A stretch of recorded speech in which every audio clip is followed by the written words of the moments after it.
Appreciate you accommodating our little schedule request so that some of us could attend what I think are some important meetings for Energy Council next week. So thank you for accommodating that request. And also I was thinking this morning, a year ago today, I was about 10 days out of the hospital with COVID in my bed on oxygen. And today I'm just happy to be anywhere. You wouldn't normally think you'd be happy to be at appropriations, budget hearings, but considering the last year, I'm just happy to be anywhere. And so anyway, glad to have you and thankful to our team, our staff have done a tremendous amount of work. Your staff has done a tremendous amount of work trying to get this together, and just want to recognize that up front and express appreciation for these people who work tirelessly, but nobody sees them very much. So anyway, thank you, Governor. Thank you, Mr. Co-Chair. Thank you, Mr. Co-Chair. And I would echo those thoughts. You know, it's a peculiar year. You're going to be in front of us again on December 16th with our ARPA and other funds issue. And I know that as we progress, there are more dollars that will be rerouted and recirculated between now and February, just because of the unique situations we're in. So we want to stay open-minded, conservative and responsible, but make sure that we have full information before we ultimately make the decisions on where the dollars will be directed. But we look forward to working with you as we have in the past. It's been I think a very good working relationship. And there's a good core trust value between particularly the Appropriations Committee, but the legislature and the governor's office. And it's a welcome relationship. So thank you very much for how you've worked with us, and hopefully we'll continue to tread down this road together. So please proceed. Thank you, Mr. Chair, Mr. Co-Chair, members of the committee. With your leave, these are unprepared first remarks. Yesterday, we had a COVID positive in our office. I have a negative test from yesterday, and I just finished a rapid test not 10 minutes ago, which proved I was negative. I'm vaccinated. I have my booster shot. With your leave, I'll take my mask off. Please. We can understand you a lot better. Depends on how much you want us to hear. Thank you, Mr. Chairman and Mr. Co-Chairman. I'm delighted to be here today, and especially in this prestigious room, and to have the privilege of presenting the 2023-2024 biennium budget proposal.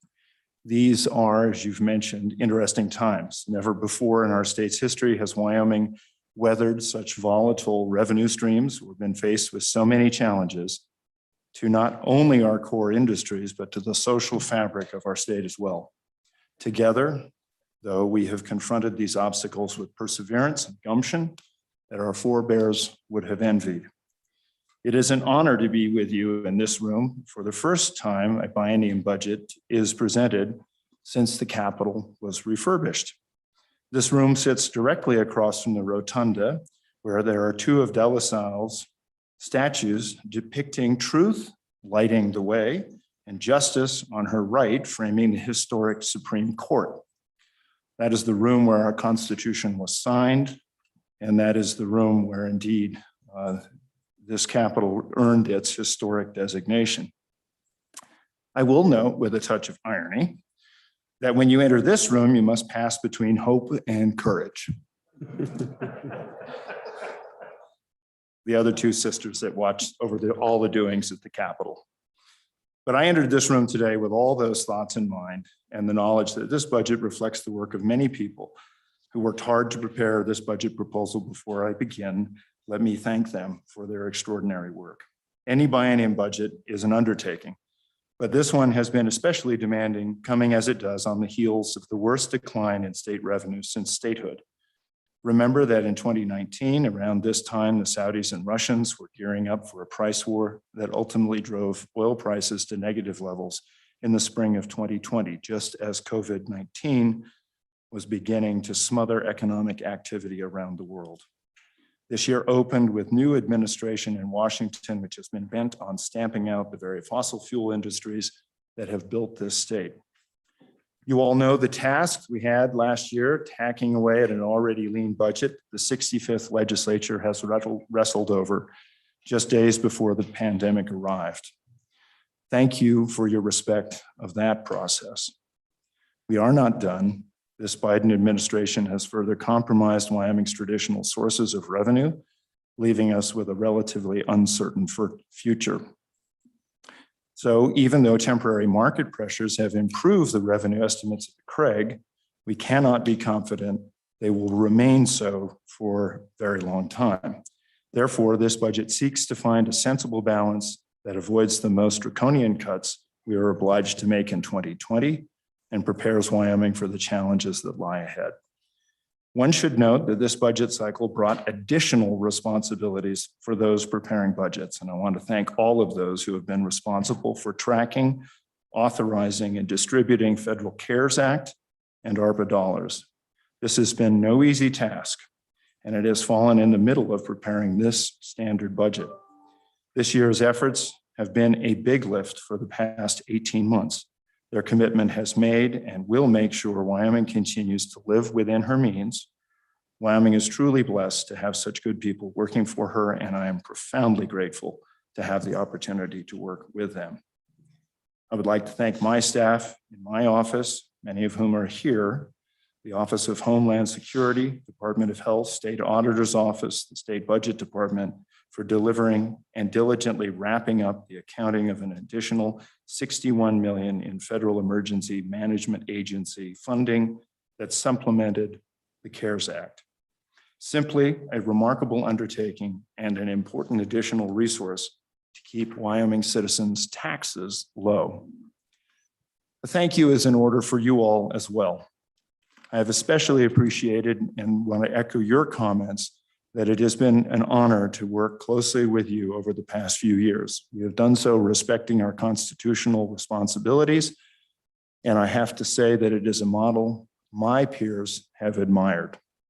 There are many moving parts to consider, especially related to federal COVID-19 relief dollars, and in the end, I firmly believe Wyoming has been a model for the country and has done well by her citizens. Today, I am fulfilling my constitutional duty to submit a balanced budget proposal for the 2023-24 biennium.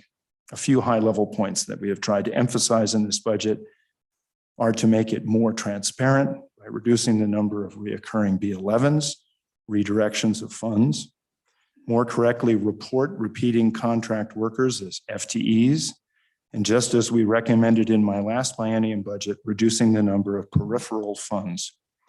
You will note this budget fully expends the SIPA, for example. I recommend we work to reduce the number of coffee cans, drips, dips, and skims so that our budget becomes more understandable, obvious, and practicable.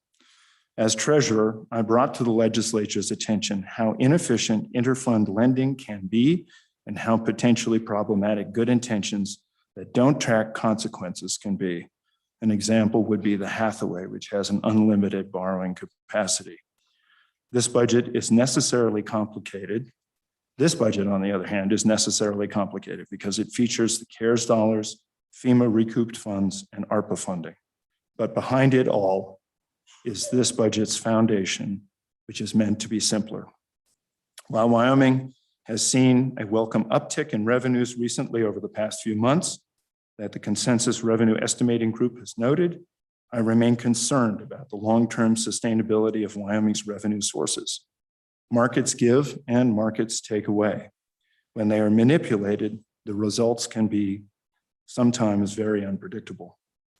Therefore, I am proposing a frugal budget, one which modestly recognizes improved circumstances, but is conservative and falls in line with my budget proposals throughout my term as governor.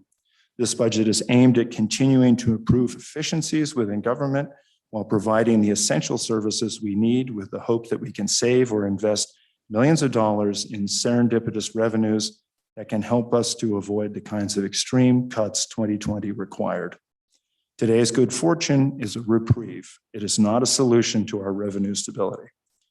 In this budget, I have sought to put our states appropriately in good order to push back on federal overreach and counterproductive federal policies that are becoming more and more every day. Further, I have attempted to improve Wyoming's capacities to protect our interests on water, social services, and infrastructure. These few strategic investments are intended to provide necessary services more efficiently. Inflation has finally raised its ugly head. Wyoming saw its highest inflation rate in more than a decade in the second quarter. Higher inflation robs us all of our economic gains.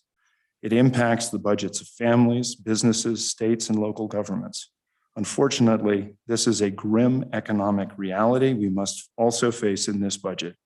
Utilities, supplies, and sundries are all becoming more expensive.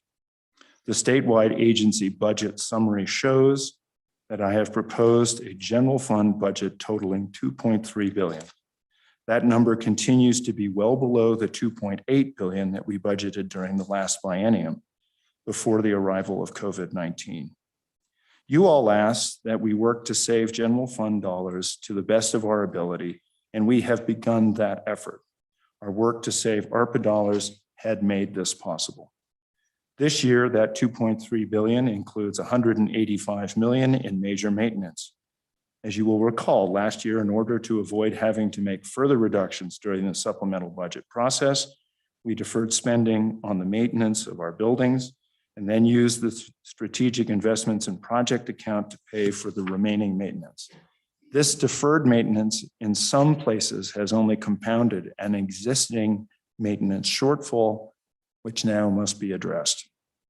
Previously, I recommended that the $105 million direct distribution for local governments come from the LSRA. You will remember I asked local governments to be prepared for cuts in phase 3 of last year's.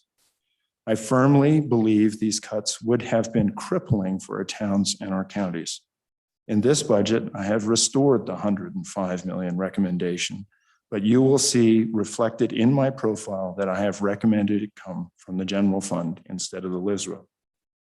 In my profile, you will see $31 million reflecting a modest adjustment to move our workforce closer to current market conditions and re-implement merit pay in the executive branch.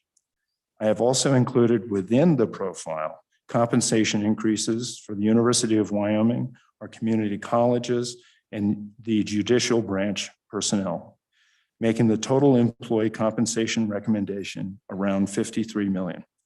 This effort is enterprise-wide and I believe very necessary. Wyoming currently lags behind peer governments, behind school compensation, and behind what counties and municipalities in our state provide in compensation for their employees. We are hemorrhaging talent and experience. The private sector, which is always quick to respond to opportunity, is picking off some of our best and most talented. One example recently that is quite sad to the state is the loss of our bank examiner, Albert Faulkner, whose pioneering role in digital asset regulation has long been recognized. It is good for Mr. Faulkner to be moving to Las Vegas, but it is sad for Wyoming to have to think about replacing such a talented individual. Across the enterprise, I heard in virtually every budget consultation that it was hard to attract employees and challenging to keep them. The Departments of Family Services and Workforce Services are two particularly poignant examples. And I encourage you to ask Directors Cooley and Schmidt about their remarkably committed crews' experiences over the last year. It is important for us to recognize that there are essential services for children, seniors, and the disabled that are threatened by workforce challenges. These were some of the hardest services last year with budget cuts. And you are already familiar with the problems the Department of Corrections is facing, staffing shortages. Y.2 has seen some real challenges recruiting and retaining snowplow drivers, a shortage we may all rue if we see another historic snowstorm in Pine Bluffs, Cheyenne, Wheatland, Chugwater, Glendo, Casper, and Douglas, like we did last spring, or anywhere else in the state for that matter. The lack of snowplow drivers is a regional problem, particularly hard hit in Teton. Colorado apparently plans to pay drivers an additional $2,000 in performance bonus. Michigan is now offering its drivers $30 an hour on top of overtime. Several Massachusetts towns are paying their drivers $310 an hour just to drive a snowplow. Given inflation and our expectations of government, we really should pay our state employees better than below 2017 peer market compensation.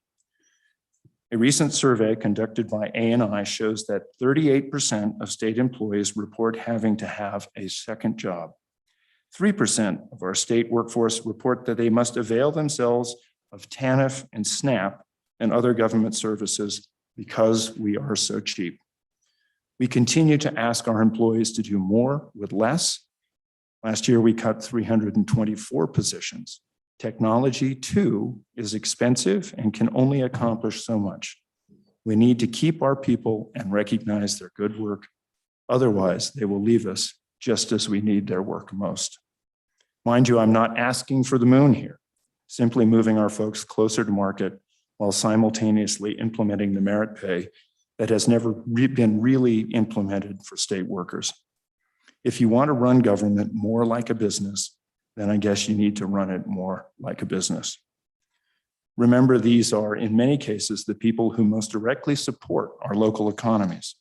It is no secret, state spending, health and human service, roads, state park contracts, schools, as well as resident state employees, all lift our main streets, help pay our taxes. And that's important. Just the other day, Wyoming taxpayers gave me an estimate that for every Wyoming family of 3 paying just under $4,000 in taxes, they receive the benefit of over $28,000 in services. That is money saved by the expenditure of state dollars. Consider, for example, what the economy of Thermopolis might look like without the Pioneer Home, state parks, YDOT facilities, schools, et cetera. We conserved $480 million of general funds, $320 million in this budget and $160 million during the fiscal year. We did this by funding portions of the Department of Corrections and the Department of Health with ARPA revenue replacement funds. And we will work with the legislature during the upcoming session to conserve the remaining calculated amount of ARPA revenue assistance category funding to bring the total to $502.8 million. I have proposed investing $453 million into the Legislative Stabilization Reserve account. Over the course of the next few weeks, I will work with you to refine some proposals that you might consider for other potential uses for these saved dollars. For instance, the new infrastructure bill contains provisions requiring matches in some cases for funding that could address problems like the Goshen Irrigation District, repairs, or broadband expansion. Parking some savings in the LISRA could allow us to avoid future draconian cuts. With the recommendation to invest $453 into the LISRA, my proposal would leave a balance of $1.6 billion in the LISRA as of June 2024, setting us up for the 2025-26 biennium. This balance is after all required statutory transfers are made. The statutory transfer, which covers the shortfall in the school foundation program, is $147 million. Also, $20 million will be transferred to the school capital construction account that will position the legislature to craft legislation sunsetting the state penitentiary capital construction account and then SIPA. Separately, I have proposed $1.8 billion in school foundation program to fund education. That includes $36.3 million to fund the first year of next biennium's external cost adjustment to accommodate inflation and match market value costs. My ECA recommendation is for $36.3 million, which is for the state's first year, 2023. I would like to revisit in the second half of this biennium, the ECA, and address that during the supplemental budget. There are many matters which could change our fiscal situation in the coming months, and I believe this would be a prudent approach. I've recommended $252 million in projects, major maintenance, operations, engineering, and technical expenses to be carried in the school capital construction account. I have accounted for 20 million to go to the penitentiary capital construction account. I also account for 41.3 million along with 98.4 million that will be transferred to the school capital construction account. I am recommending one-time funding of 2 million for the Nuclear Energy Collaboration and Training Program at the School of Energy Resources. And I also recommend 121.2 million from the SIPA for capital construction projects. And there is a list here that I can give you if you are interested. Once again, I have proposed to zero out the strategic investments and projects account as a means to add budgetary transparency. Now a comment about positions in this budget. It incorporates, which does add several necessary positions, some of which are new. As I have explained, some of these positions are to improve transparency, accurately reflecting staffing where AWACS have been the custom. Most significantly, we need to staff the Veterans Skilled Nursing Facility in Buffalo. Wyoming recognized and supported building this new facility. It can now open and must be staffed appropriately in order to care properly for our veterans who have given so much to our country. That accounts for about 36 new positions. I have proposed adding a position to the state's Colorado River legal team. I want to put someone on the ground in Green River Basin to work with communities to better plan, communicate, and protect the people and businesses of Wyoming that depend on the Green River and its tributaries for their livelihoods. You will all know that the Colorado River is at historic lows for runoff. And our neighboring states are doing very much the same thing. In the months and years to come, Wyoming will need these resources to defend her interests. Moreover, we cannot abandon our efforts to build economic resilience through diversification and community enhancement. I am prepared to talk about the breakdown of the positions that are recommended if you'd like. We are proposing to eliminate any additional new positions. The positions we have added are to staff the Veterans Home that will become self-sufficient soon in Buffalo, protecting Wyoming's valuable natural resources, water, coal, oil, and gas, and battling federal overreach. This budget proposal implements a significant efficiency by centralizing human resource personnel. Mr. Co-Chairman, you and the Efficiency Commission were responsible for some of these recommendations.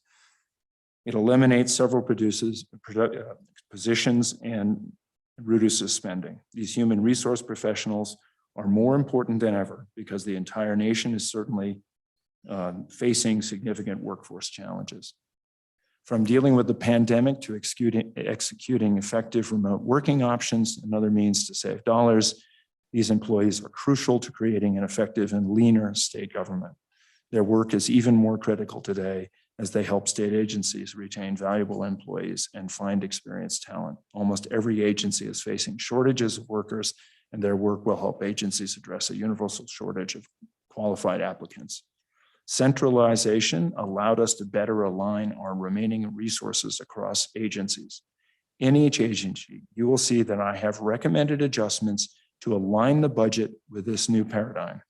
You will see net to zero expectation requests from each individual agency to the Human Resources Division for any salary dollars or HR budget items that the agencies had budgeted in previous years.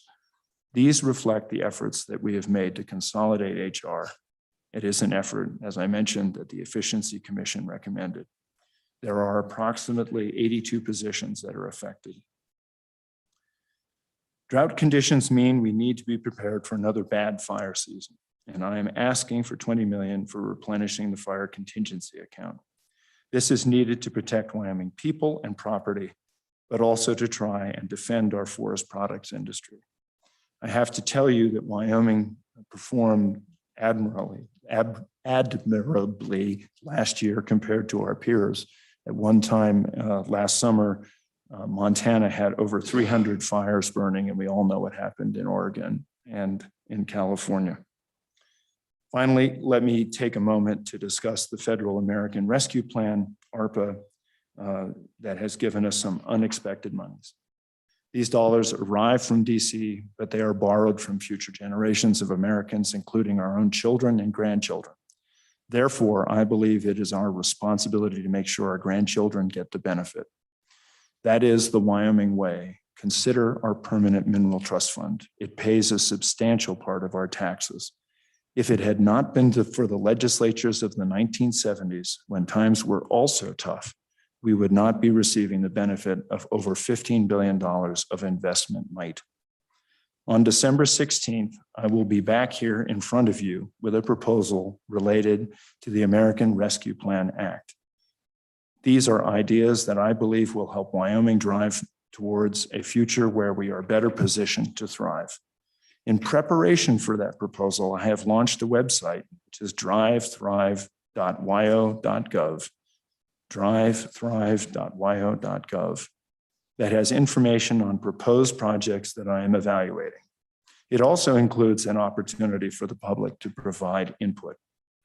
There are several big ideas that are being considered, including investing in housing, spurring more supply for workforce, working families, veterans, and homeless, carbon capture and storage facilities to support the drive towards commercialization, small business support programs, expansion of broadband connectivity, funding of the Wildlife and Natural Resource Trust to improve habitat, grant program for new outdoor recreation facilities and trails, grant program for healthcare and human service facilities, workforce development grants for students to get new skills and jobs, telehealth investments, suicide prevention funding, support for emergency medical services, water infrastructure improvements, 2 new state parks, wildlife and highway crossings. Those are just a few of what we have to consider for investments in our future, and I look forward to discussing my proposal with you in 2 weeks. I thank you for your time this morning, and I apologize for the extended scope of my comments, but these are important times for Wyoming, and there has been a lot to cover. Thank you, Mr. Chairman, Mr. Co-Chairman, and members of the committee for your consideration of this proposal, and I look forward to your questions. Joining me today are Director Hibbard from Budget Department and Chief of Staff Buck McVeigh, also Jess Ketchum, who is the Administrator. Ketchum, thank you. And Thank you, Governor. Questions for the governor? Any questions? So, Governor, I do have one question with regards to the $53 million that you're allocating for the workforce merit pay and market adjustments. There are certain agencies that have already implemented pay raises over the last year through one mechanism or another, and we'll get into the details of those. But my question is, what is your intent for folks that have already received pay raises over the past year? For example, the director of A&I and the human resources folks already received a pay raise. Are they going to get another one, or is there an offset for it, or do you have a position on that issue? Thank you, Mr. Chairman. Recognizing that there are some agencies like A&I that have done some of those pay raises, recognizing that there are some that are funded by other funds that have also done that. That's why this is not a sort of panacea approach. It's not spreading a little bit of money everywhere. It is really intended to be thoughtful in the way we approach it, but it is enterprise-wide. So the intention after this budget cycle is that we can look back on it and say we have treated agencies with fairness, not necessarily equality. And one of the issues, you provided a fairly detailed process of the positions, but one of the concerns that we see is it looks like some folks will be getting 2 or 3% versus 7 or 8% over different agencies.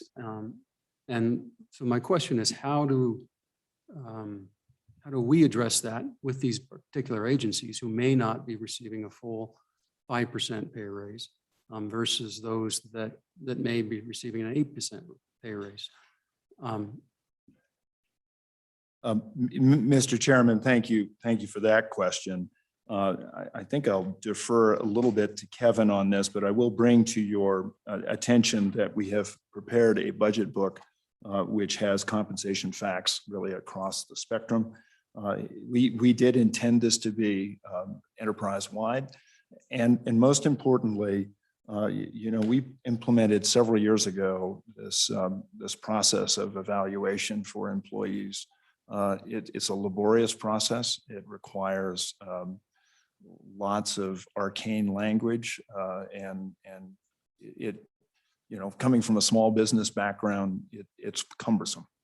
And you go through that entire effort for no end. So part of this is intended to say, look, we're going to have an evaluation process. There will be a recognition of good performance, and give us some latitude to be able to do that. So with that, Mr. Chairman, I'd love to be able to pass off for more detail on that to Director Hibbert, if that's possible. Please go ahead, Kevin. Mr. Chairman, Kevin Hibbert, Director of the State Budget Department. To follow up on the governor's comment about those agencies that may have received, or a position that may have received, a salary increase already. The first effort in this compensation package would be to move people up to a percentage of market. If you're already at that market because you just recently received a raise, you're not going to get a follow-up compensation increase, but you may see a merit increase that follows through if the merit policy is adopted.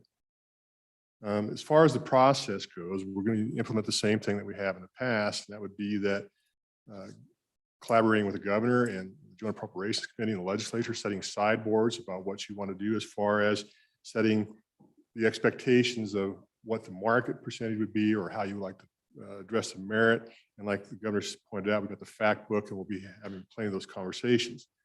But the sideboards that you establish will then guide us to how we would implement the money across the enterprise. I think, Mr. Chairman, what you say is, how do we put the money into the budgets? Well, what we'll do is that you would set sideboards and provide us appropriation, and then those sideboards, we would do a B11, and that money would then go into that agency's budget, predicated on their market need and their performance, et cetera. Then once that takes place, it would be important for everybody to understand that the legislature would have a portion of language to say that this $53 million of general funds would be followed with those agencies that have special revenue, for like the Department of Transportation, that we could use the same sideboards and we'd be able to give them the compensation as well for their special revenue. And then once that's accomplished and we have the follow-up conversation, you'll have all those statistics, and then it will lead us into the standard budget development for 25-26. So hopefully that's helpful in a short amount of time on how the process is going to work. Okay, further questions for the guy? Mr. Chairman, if I just may finish on a quick follow-up on that.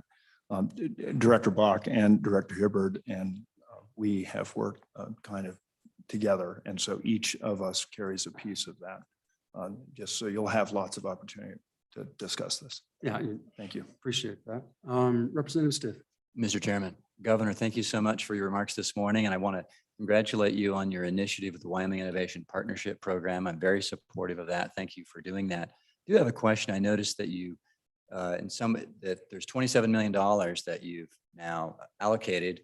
It doesn't show up in the budget because you've just spent it with the legislature's authorization, sort of blanket authority.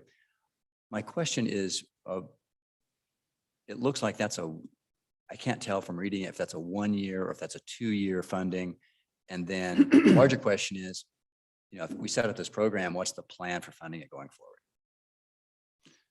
Thank you, Mr. Chairman, Mr. Co-Chairman, Representative Stiff. Thank you for that question. Obviously, WIP is near and dear to my heart. I think you're correct. We're funding phase 1. Which has got several programs, and we can get you the material for that. You've probably seen that. Yesterday or the day before, I actually met with the president. So for those of you who don't know, Wyoming Innovation Project was a collaboration effort between all the community college presidents and the president of the university to sort of come up with core common curriculum and really figure a way to fund those things for next generation of economic development, kind of workforce development and education opportunities. That first process came up with a number of programs, and that is one-time funding. On that last call on Monday, I told the presidents that phase 2 and phase 3 would be several proposals that would come in. They will be part of the ARPA 16th request that we'll present to you. But here's where we start to diverge. I am anxious that we stop funding programs and that we start funding ways for community colleges to respond to economic challenges as they present themselves. I believe that the community colleges and the university can be more flexible, and that we should really, instead of ending up with legacy programs that every constituency tries to support, so we end up with fewer and fewer dollars to support them, we really ought to try to find performance metrics around these efforts that talk about things like return on investment for Wyoming, and that we provide funding that the university and the community colleges can use to better move their programs, both existing and new, along, if that makes sense. Okay, Thank any you. other questions? This is way too easy.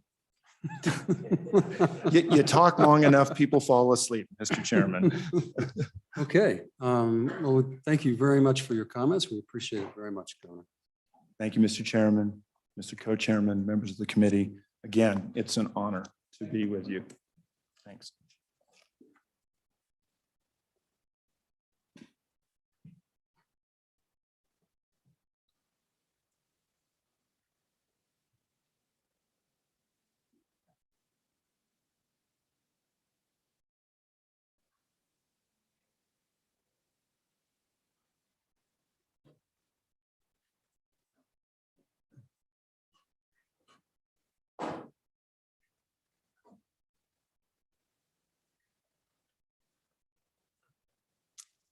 All right.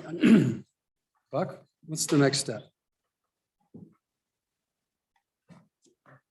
Thank you, Mr. Chairman, Mr. Co-Chairman, members of the committee. My name's Buck McVeigh. I'm Governor Gordon's Chief of Staff.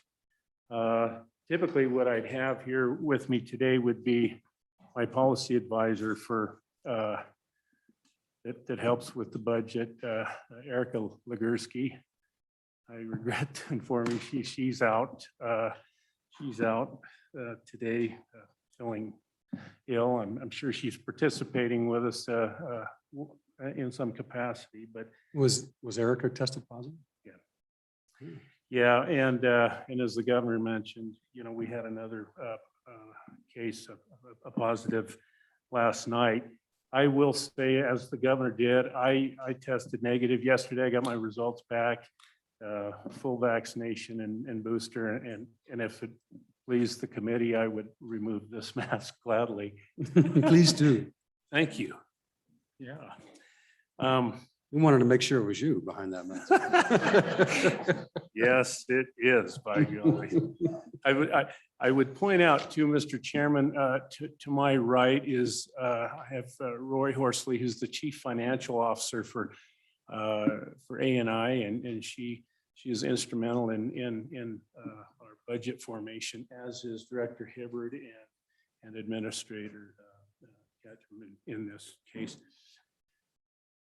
I think my policy director, Rennie, was in the room here earlier, and he's since departed. So with that, Mr. Chairman, my plan is that I'll go through the budget, our agency budget, page by page.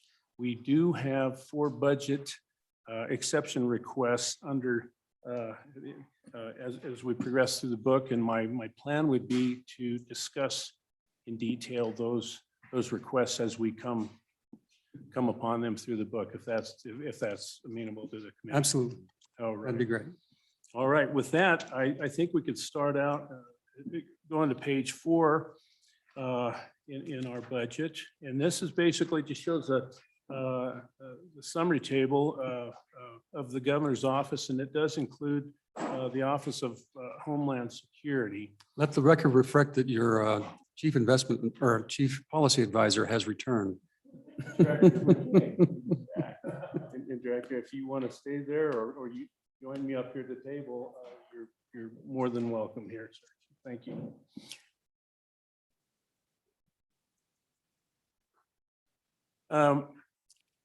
So, Mr. Chairman, back on the table, we, as you can see in table 4, the base budget amount for the governor's office was right around 34.7.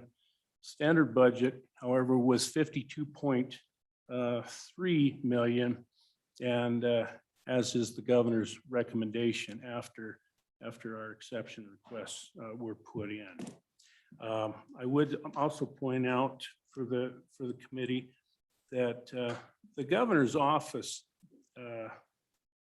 proper makes up about 8.3 million of that total amount. The Office of Homeland Security is right around 23.5, and then the remaining is the contingency amount that was really the product of last year of House Bill 150, the State Budgeting Expenditure Authority Bill, and that gave us a new appropriation, basically of $20 million, which the governor can use, has the authority to use, and can spend up to $10 million per year, with $10 million resetting each fiscal year. And so of that 20 million that was authorized, how much was expended in the current biennium? Nothing yet, I believe, Mr. Chairman. And my understanding is that reverts back and that has essentially been refunded. It does. Okay, go ahead. All right, thank you. And while we're on this page too, Mr. Chairman, I'd point out, just to kind of refresh the committee's memory here, the budget cuts in the governor's office for budget fiscal year 2021 amounted to 20%. And I do have those broken out if it would please the committee to go through those, or I can just move on. I think we're familiar with them. Very good. I guess the real question is what of any of those have been refunded? To me would be the issue that you could, in particular, in the new budget. In the new budget, do you know offhand?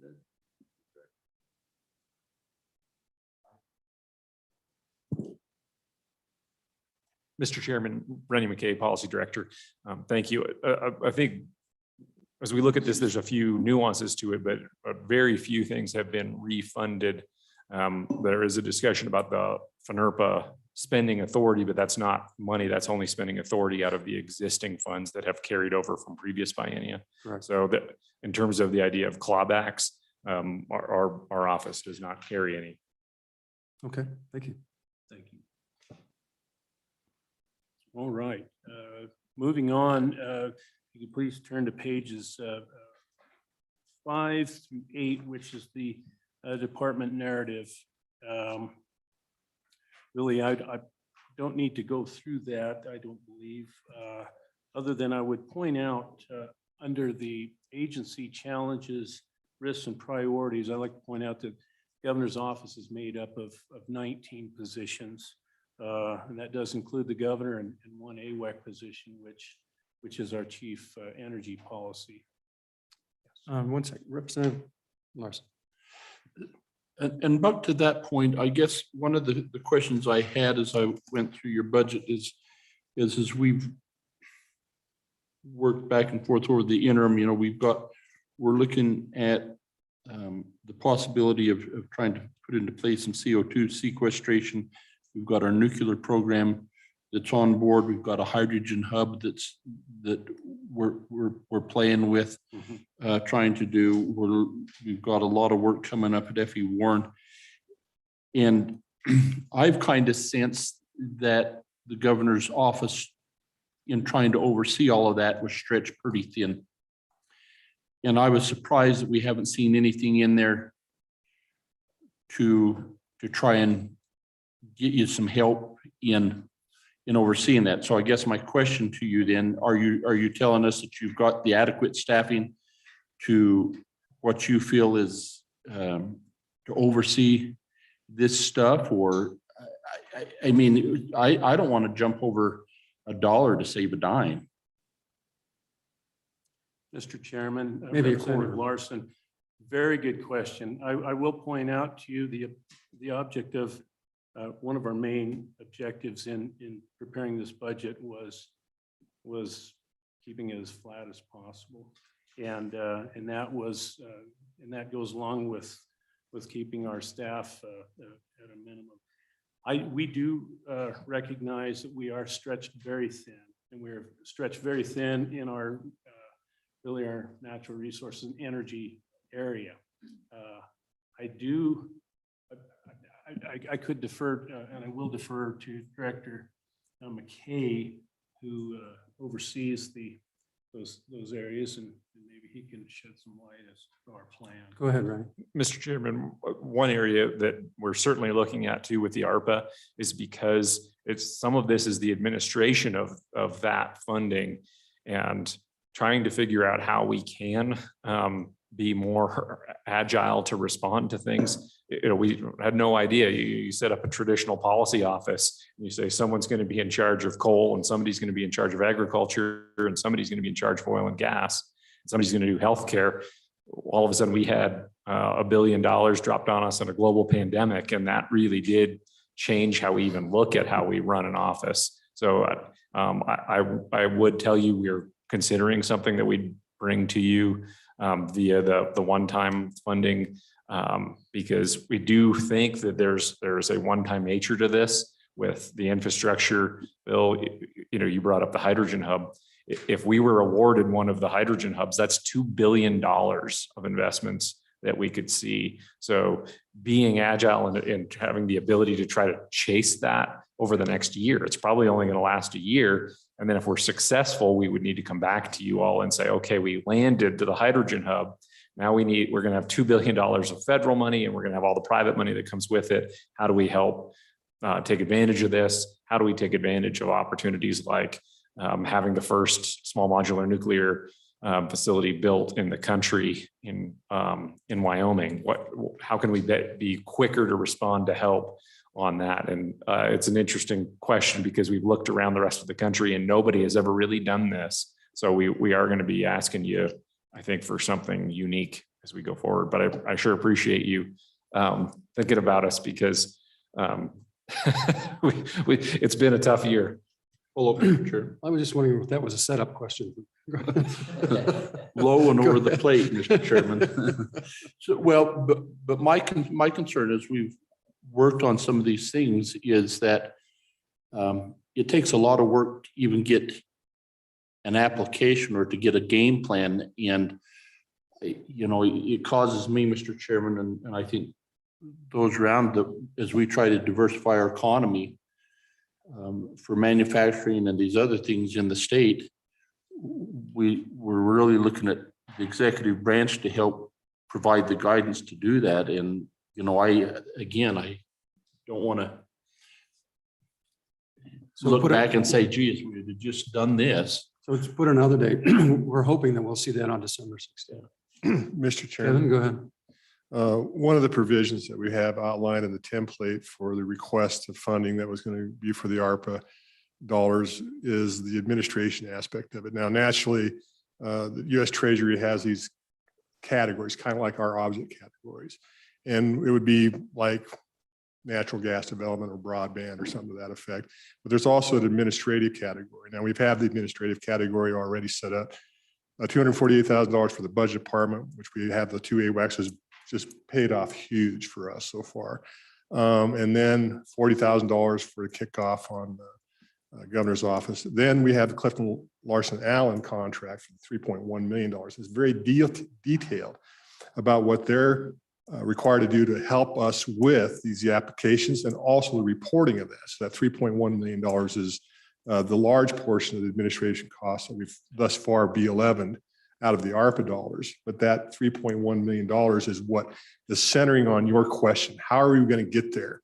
We did that by releasing an RFP and getting a contract with a pretty sizable accounting firm that's going to help us do that. Okay, follow up? All right, please proceed, Buck.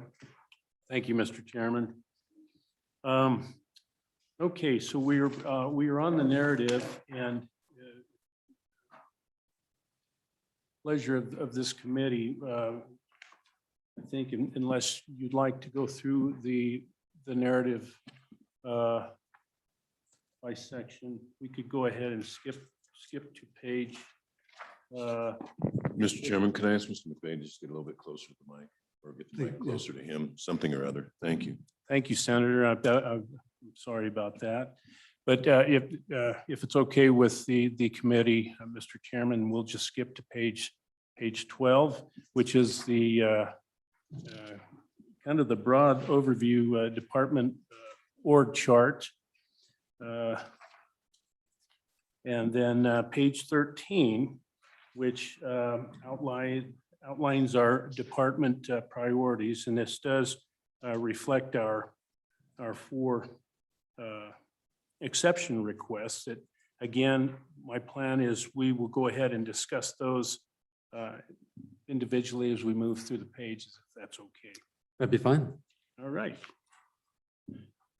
Page 14, this shows the exception requests for the Office of Homeland Security, which will be discussed later by Director Budd in her presentation. On pages, the bottom of page 14, 15, and 16 is the legislative report for the Federal Natural Resources Policy Act, NERPA.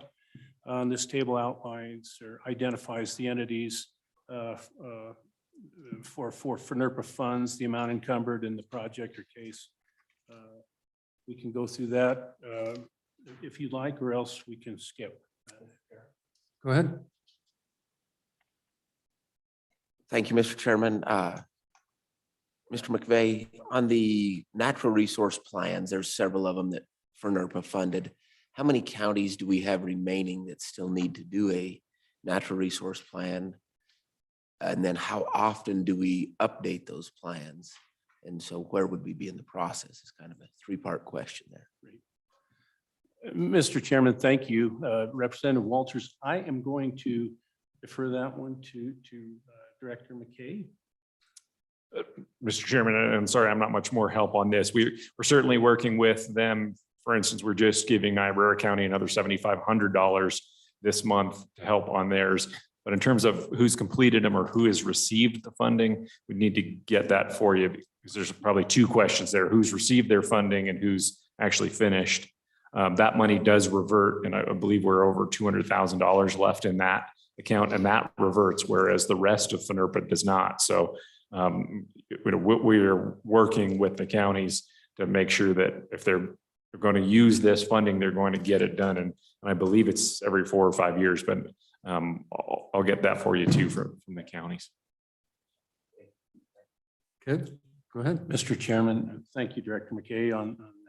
And thank you for your question, Representative Walters.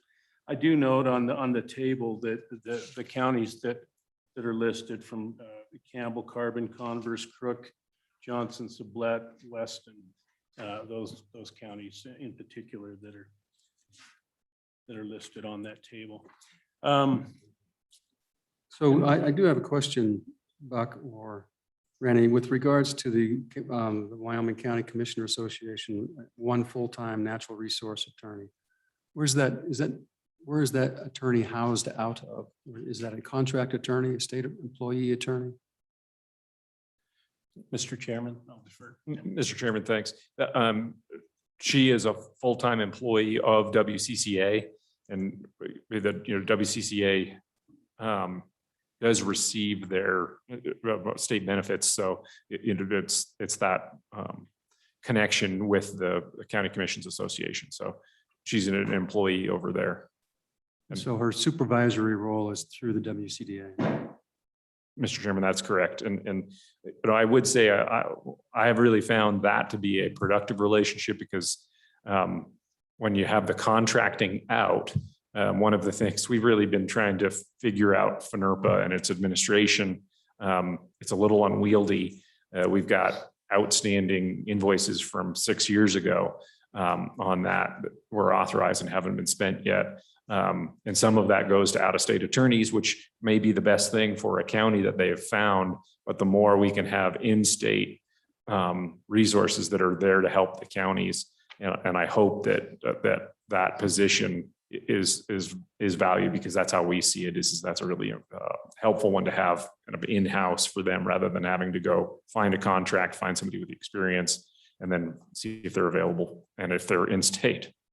So I think there were some comments we've heard recently that there are various consultants that basically go around to the counties and say, hey, I do this kind of work and the state's going to pay for it. So why don't you hire me for it? So my question is, what type of supervision or advisory role does the governor's office take in ensuring that we're getting, number one, reports that are needed and necessary versus simply available through funding process? And so we're not just a food chain versus, providing a real service that's necessary and required to do for the operations of government. Mr. Chairman, that is certainly our goal since taking this program over. And so even within the last few months, we've just revamped that policy again to try to push a little bit harder on that front. So I think you might hear from some folks around the state that we've been too onerous in our what we're trying to ask for and our rigor on some of these requests, and maybe we've gone too slow. According to some, we've certainly received that feedback over the last 2 years, but it is because we want to make sure that these are really being useful because then we ran into budget cuts. And that was another impetus for us to say, will you please give us more detail? Let's, they were looking and making requests for years out into the future, 3 years in the future, they were requesting funds today.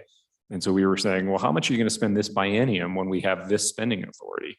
And that was the most recent exchange with some counties. And so it's a give and take because we want to be able to be responsive if they do have a real emerging need that's quick. But we also, there's some things that we want to make sure don't happen in the future, or we want to make sure we can come to you with a straight face and say, these are being used well. And especially when that locks those dollars up. So another county who comes in and says, right now, the Black Hills are an area where we're really focused.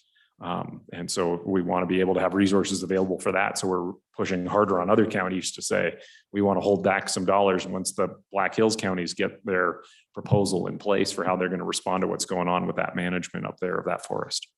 Okay, thank you. Go ahead. Thank you, Mr. Chairman. Thank you, Director. And this is certainly an area that we've been discussing that we may need to consider if we've cut too far, or if we, especially given the current administration and their position on fossil fuels. So something for us that we have a watchful eye on, Mr. Chairman. And I also wanted to point out that, and I'll offer this up, that the FNRPA cash balance we checked as of 11/22, November 22nd, was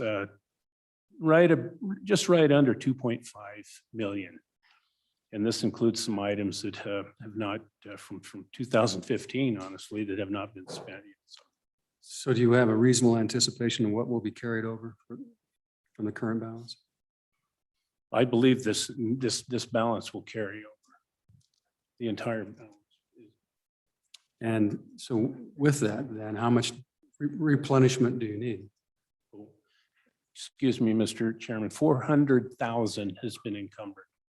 of the 2.5. roughly. Go ahead. All righty. Let's see if I could then direct your attention to page 17.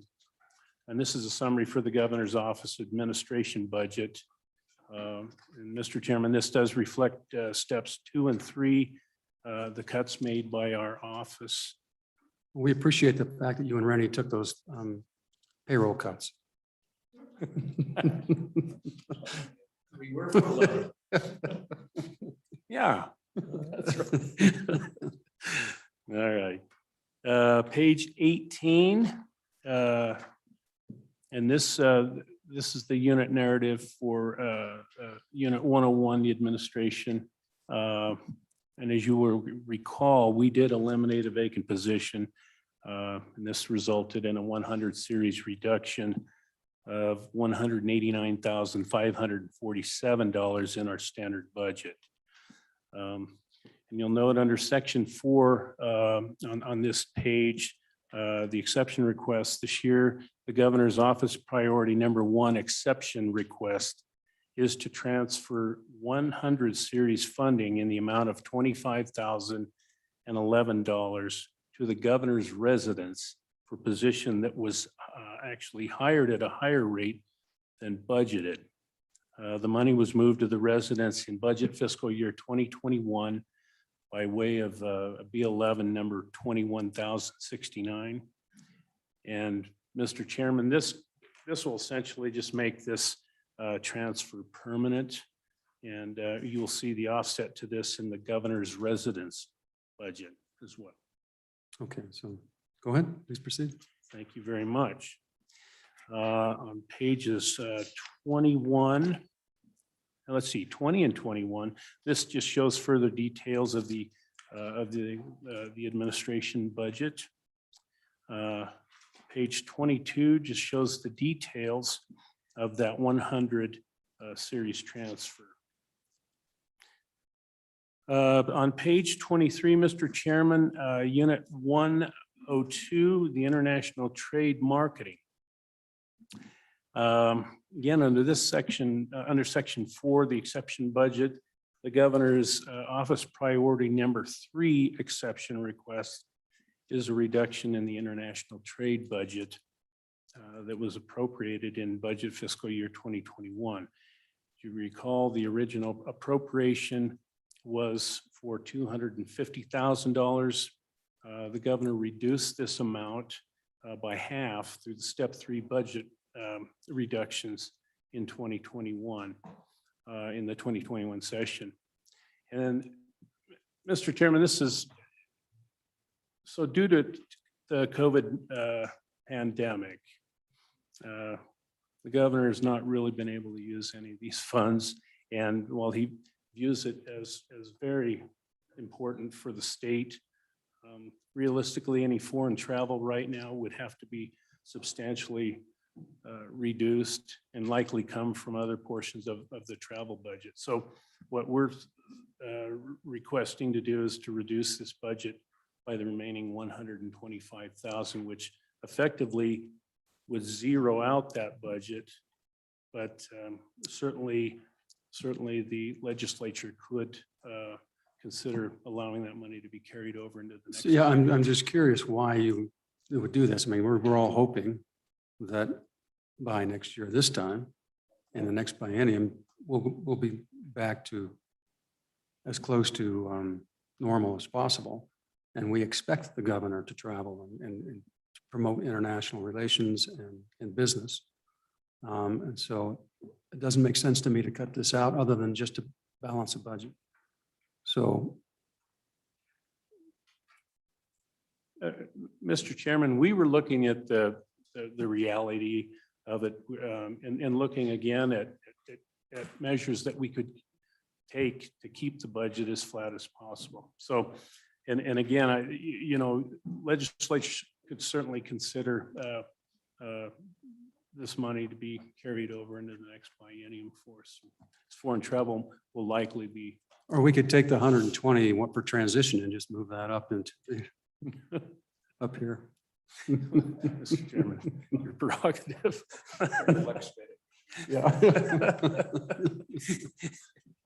Representative Stitt. Mr. Chairman, Mr. McVeigh, thank you. On the international trade issue, any sense for the return on investment? I mean, in principle, it sounds like it's a good idea to promote international trade, and it sounds like this position could actually make the state money. But is there any way to quantify that? Mr. Chairman, I certainly don't know of a measure of that nature that's been done. Director, do you? Mr. Chairman, one of our issues is this was new money and it was funded going into COVID. So as my understanding in previous administrations, there was some money from the NDOW accounts that were set aside for foreign travel and for investments. We've had the Office of Trade in Taiwan running since NDOW was created, is my recollection. I can't remember exactly what year. That led to some neat successes and some growth in terms of exporting beef to Taiwan to some select restaurants, but has been subsidized. And the conversations that I've had about what this investment is that Idaho is, I believe, 10 years ahead of us and having a presence in Taiwan. And they're now starting to see return on investment. So I would say that it is about relationship building for a future if it's going to be done. And I believe that was the idea. Chairman Nicholas, you've been there, you've been part of that relationship building, and some of that continues to come back to Wyoming. We have a very good relationship there, but we're certainly trying to figure out ways we could be as strategic as possible about where we're going to go, where are the biggest opportunities. But we're starting to see some of our manufacturers really do a lot more exporting too, especially I won't name names, right? So, but we have companies in Wyoming that's export opportunities are growing right now. So I think finding ways to match markets with product that is developed here is going to be how we would approach this and how we're already trying to do it. But this, we never got to take a trip because of COVID. So the relationships that were built, we've got a good relationship in Japan around trying to do carbon capture and use coal without having carbon emissions. That's growing. They've made an investment at the Integrated Test Center up by Gillette. And it's a partnership with researchers out of Columbia University. So there's some really neat things that are sprouting, I would say. But I would say, and Chairman, I'd defer to you actually on this. I think this is a 10-year to 20-year investment if we're going to see return on it, because so much of that is about relationship building and developing the expertise about how you do foreign trade and how you ramp it up. But we do not do foreign trade very well right now as a state, and part of that is we're blocked by the coastal states, and that's been a huge impact on us. So we need to continue to work on it. I think this cut is not about saying that there's going to be less effort on that front. It's just about having a balanced budget. Okay, proceed. Thank you, Mr. Chairman. Thank you, Director. Let's see, if we go through, I think we can skip now, Mr. Chairman, to page 20, 26. Let's see, because 25 just details the And Buck, I just might comment that on the transitions, I think our policy in the past has been to not fund it up front, but take care of it if and when it happens. I mean, that's what we've done since I've been sitting on this committee, just so you know. Mr. Chairman, thank you. It's certainly a new area for myself as well. So I did note in here that it seemed to be somewhat traditional. So I don't know if it. Yeah, but it's been traditionally denied. We're certainly hopeful that you know where our hope lies anyway, that we don't need to use this. So I guess with that, Mr. Chairman, the $120,000 exception request is our recommendation anyway, the governor's recommendation. So Okay. yeah, thank you though very much. With that, 27, page 27 details that request. And then we could skip to then pages 28 and 29, which is the unit 104 intergovernmental cooperation. And this, while we don't have an exception for this unit, it is important. So this is used to pay for our memberships in the Education Commission of the States, the National Governors Association, and the Western Governors Association, all of which are prove valuable to our office. However, during the step 3 budget cuts, the governor's office proposed a reduction in the international cooperation unit equal to the amount of that of the Education Commission of the States, which was $106,200. And this isn't to say that we think that this isn't an important program. We will work again with the Department of Education to pay for this membership.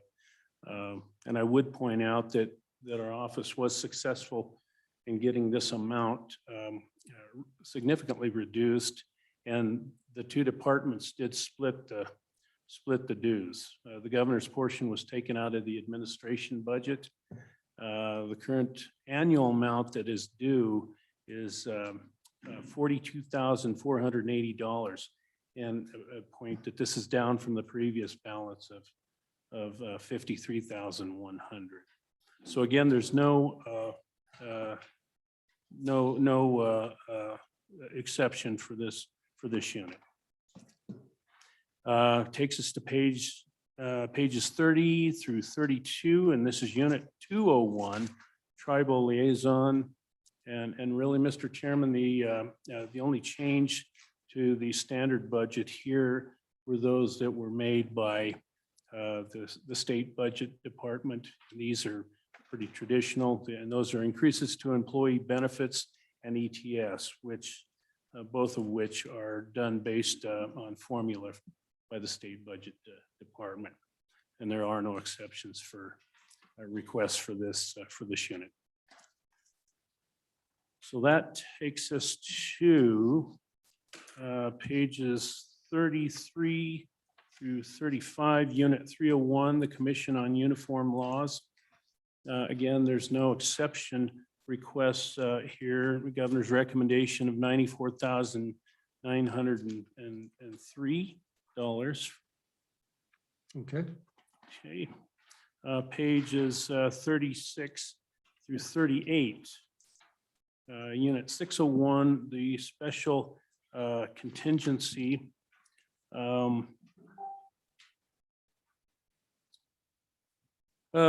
Standard budget reflects the step 2 and 3 budget reductions of 525 in the contingency account.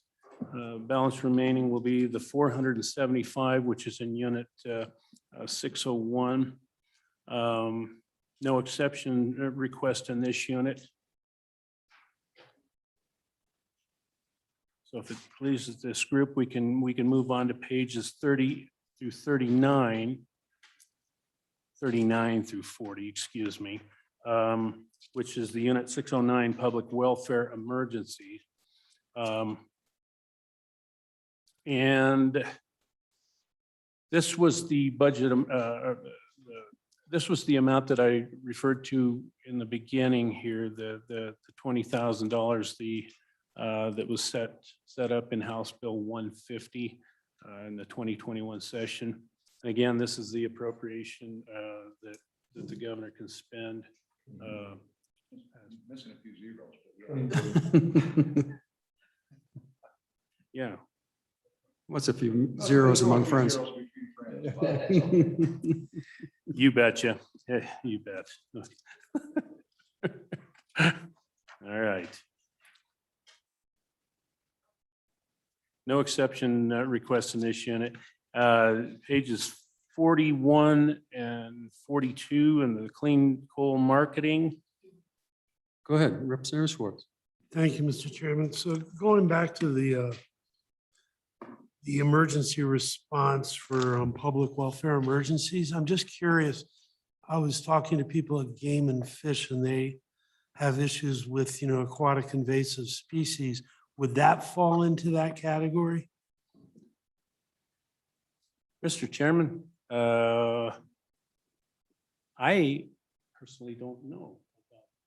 You know what? Mr. Chairman, I think it would depend on what we're talking about in terms of the emergency level on that. If it was a shutdown of something like the Flaming Gorge Reservoir, maybe that would qualify. So it probably depends on the exact situation. Yes, to what qualified. Follow up, Mr. Chair. Yeah, and I mean, you can get back to me on this, obviously. I think the other issue was municipal water systems. Absolutely. Yeah. Mr. Chairman, we can. The co-chair is looking up the statute to figure out. Okay. Help answer your. Otherwise, we are more than happy to follow up Yeah. with her.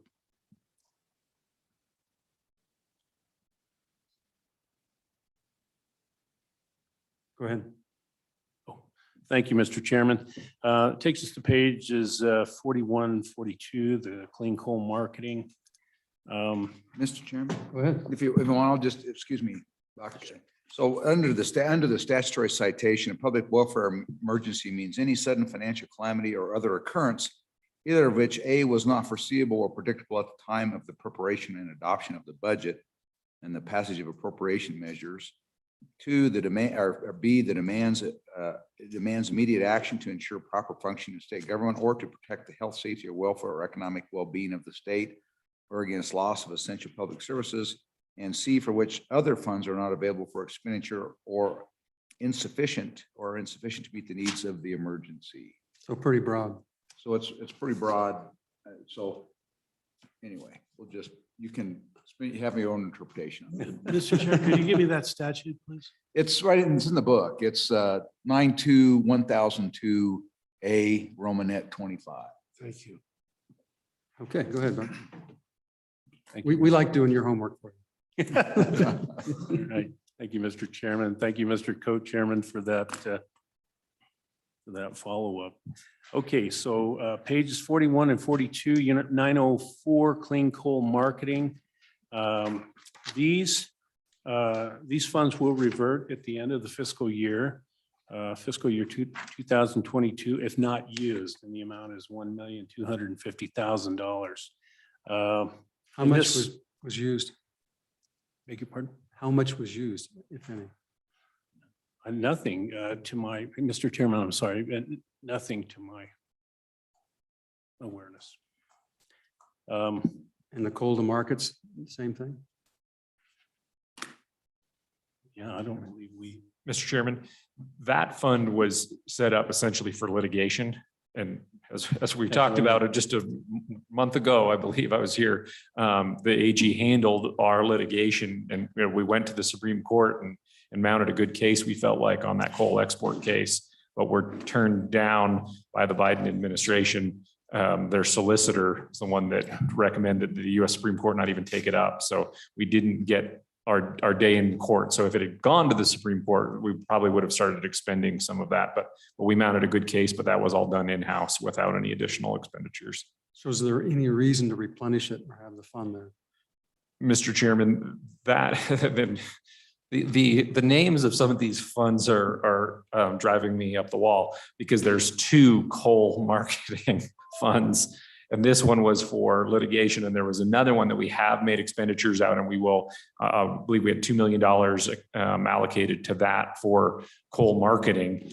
And that was also, as we talked about, in defending the use of coal around the country. And we did have a contract that was put in place for the last biennium that is an effective, I think, an effective contract through what's now the Energy Authority to defend our interests and to look what's going on in public service commission in other states related to their resource management plans that utilities are putting forward. And so that is a fund that we might be looking at coming back to you on. We did cut it and reduce the amount we spend out of it, and we have some money left in that, but I believe we have just about $1 million left in that fund, and we're looking for the most effective way we could, because right now is a critical time for us on coal. Go ahead, Senator Stein. Thank you, Mr. Chairman. Rennie, I think if you could help me out on this, we had a bill, I think it was Representative Haroldson's bill, and it was also designed to also help with other states and litigation between states for under the Commerce Clause. And was this the money that was a part of that bill as well? So it wasn't specifically designed just for Coalport litigation. Mr. Chairman, I'm just sorry, well, I'll double check that for you, Senator. But I believe that was a different one, a different account. So again, this one was we had asked for this and had supporters to make sure we were well resourced for that Supreme Court challenge of Washington's decision, which was a similar Commerce Clause argument. We're very disappointed because you could take coal out of it and it's still a Commerce Clause issue. So I guess what we want to know is clarification. If this was just limited to that Coalport litigation, if we need to transfer this someplace else to replenish other litigation funds, or how to do it, and if it needs to be a separate line item or not.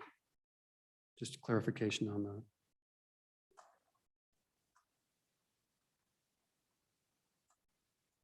Okay. All right, please proceed.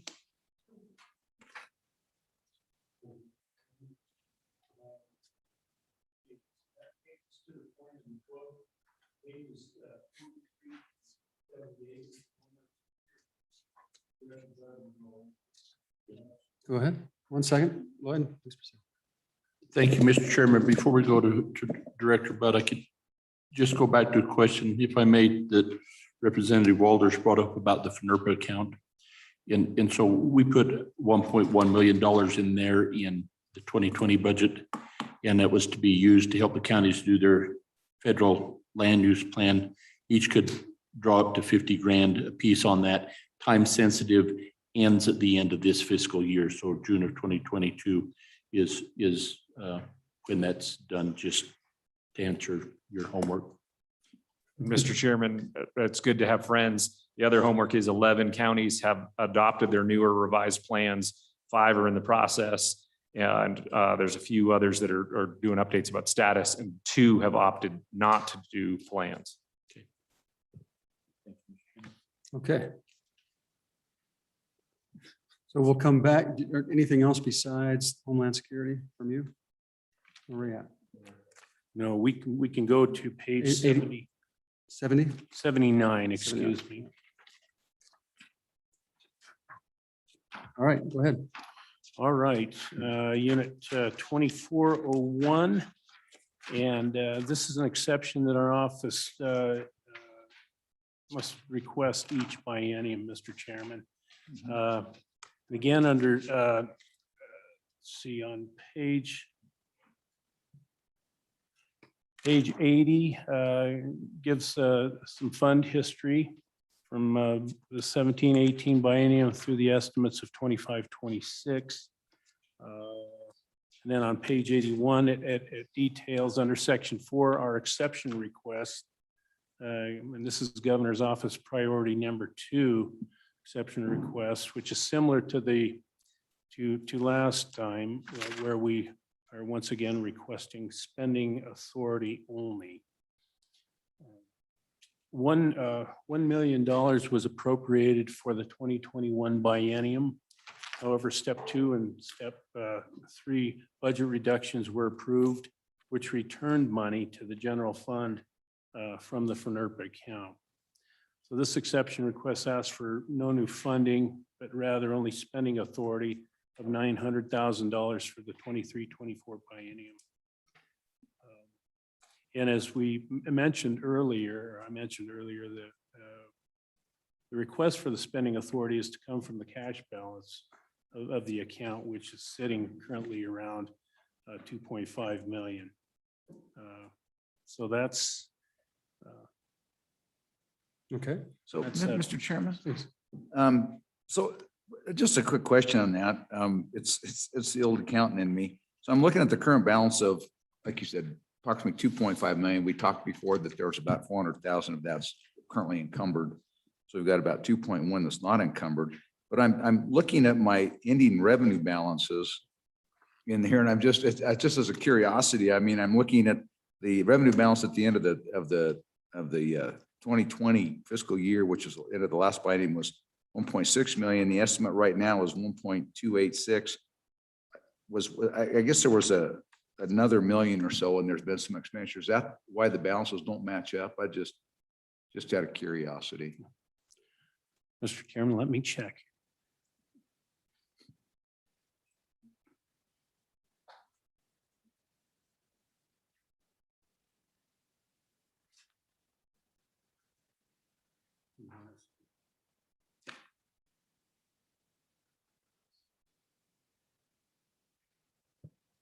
Mr. Chairman, Mr. Co-Chairman, Rory Horsley, CFO for A&I. First of all, these revenue projections were done last summer, or I mean this summer, so June, July, August timeframe. So if we true up now, looking at where the cash balance is of just under 2.5 million, we look at encumbrances and projected spending authority that we have left. We're looking at a projection of available cash of just shy of 1.6 million. And Can you say that again, that number again? Please? Just short of 1.6 million. 1.6 million. Yes, Okay. sir. And so the revenue projections, really the revenue that goes into this fund is any appropriations that the legislature makes from the general fund, and then it does earn its own interest. So knowing that this exception request was going to be for spending authority and not expecting a general fund appropriation, that impacted the revenue projection. Okay, thank you. Mr. Chairman, I guess I do have one follow-up. So just, I mean, if as we look at the 900,000, I guess I'm a little bit lost on the request for the spending authority. So does that tell us then that only, and I'm sorry if this is a dumb question, but I'm going to ask it anyway. But if we've got 1.6 million, you got 1.6 million that's in there. We're only talking about a spending authority of $900,000. I'm not, why isn't there seeking a spending authority for the full amount if that's necessary to, because we don't know what's going to happen during the biennium. Mr. Chairman, very good question. The approach was that normally the tradition, it's always been an exception request for FNRPA, and it's been $1 million. So that $1 million request up until now, I think it's about a 20-year-old program, has led to that cash balance. So you all have only normally given us about $1 million in spending authority.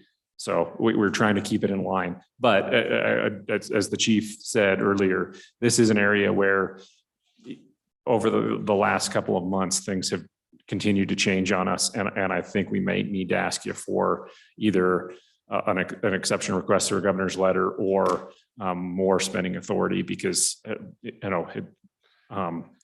not that we weren't anticipating it, but certainly with revenues where they are for the state and our growing concern that mounts every day about what's happening with federal policy on natural resources, we probably need to look at this closer. Forget it.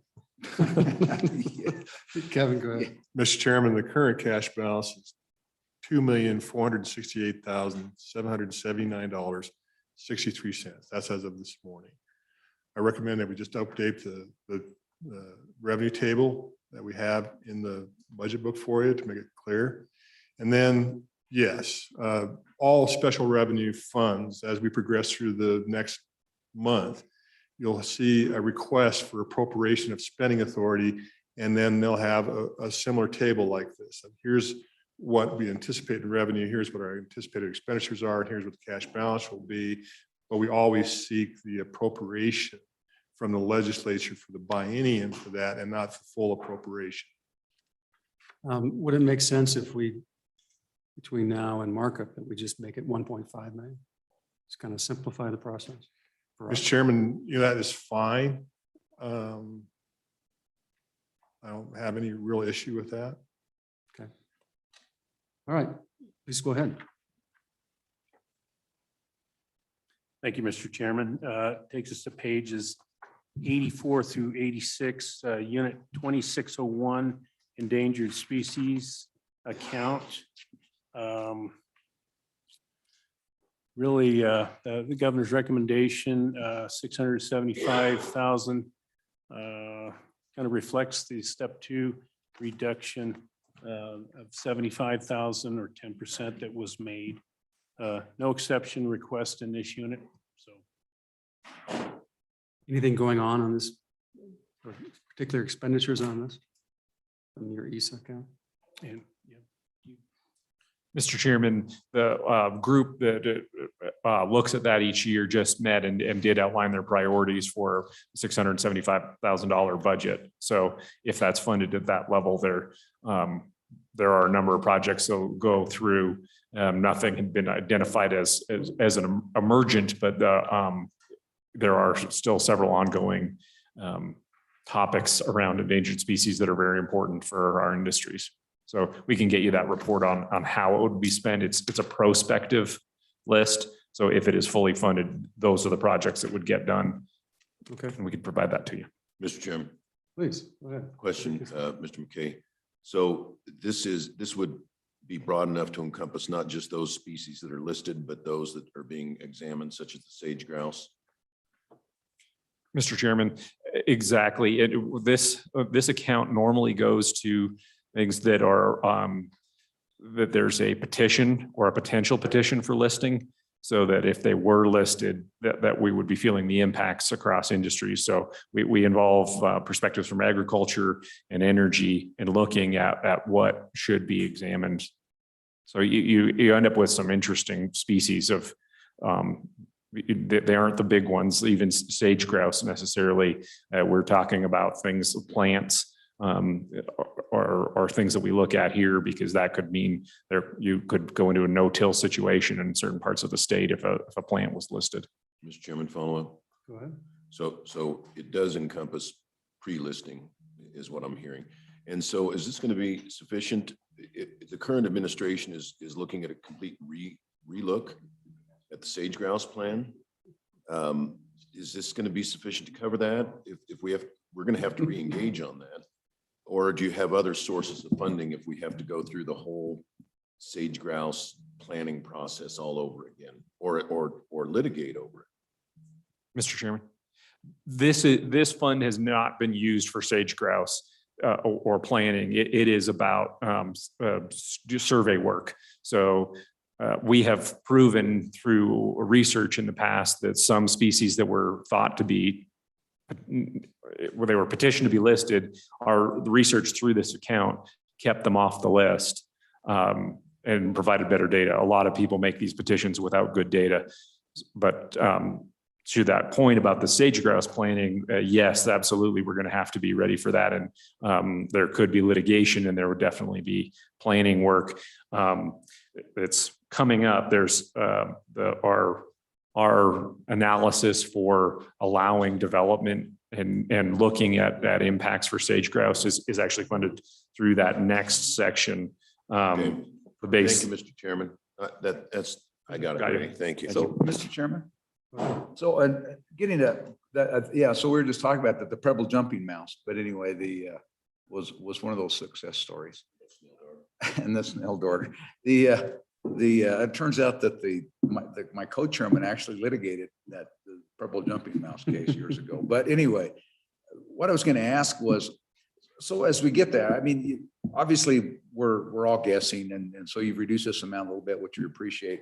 My question, Mr. Chairman, is between FNRPA under certain circumstances and this one together, if there was a high demand because all of a sudden it was all hands on deck for greater sage grouse or whatever it was, those aren't necessarily mutually exclusive, the use of those two funds, are Mr. Chairman, the funding the scientific research, I believe we could. And the other thing that as in our discussions about this budget, the other thing is I believe that the supplemental may become more important for us going forward is that we have not seen the full extent of cuts yet. And we also haven't seen the full extent of federal policies on Wyoming. So that, I do think we would, if one of these is getting drained faster than normal in this first year, we'd be back to talk to you to say, we've found another emergent issue. Mr. Chairman, or the other option is you could find it to be a public welfare emergency. The Rebels jumping mouse almost was one, if it wasn't for the good chairman. He is a lumper. Okay. Baseline scientific assessment. Mr. Chairman, yeah, and last but not least, pages 87, 89, baseline scientific assessment. No exception request in this unit here. And this is just basically the clearinghouse for GIS data. I don't know if there's anything that's missing in this explanation. So that's all I have. Okay. So then we'll have Homeland Security come up. Why don't we take about a 5-minute break before we jump into that? So we'll be back at 9:47. Thank you, Mr. Chairman.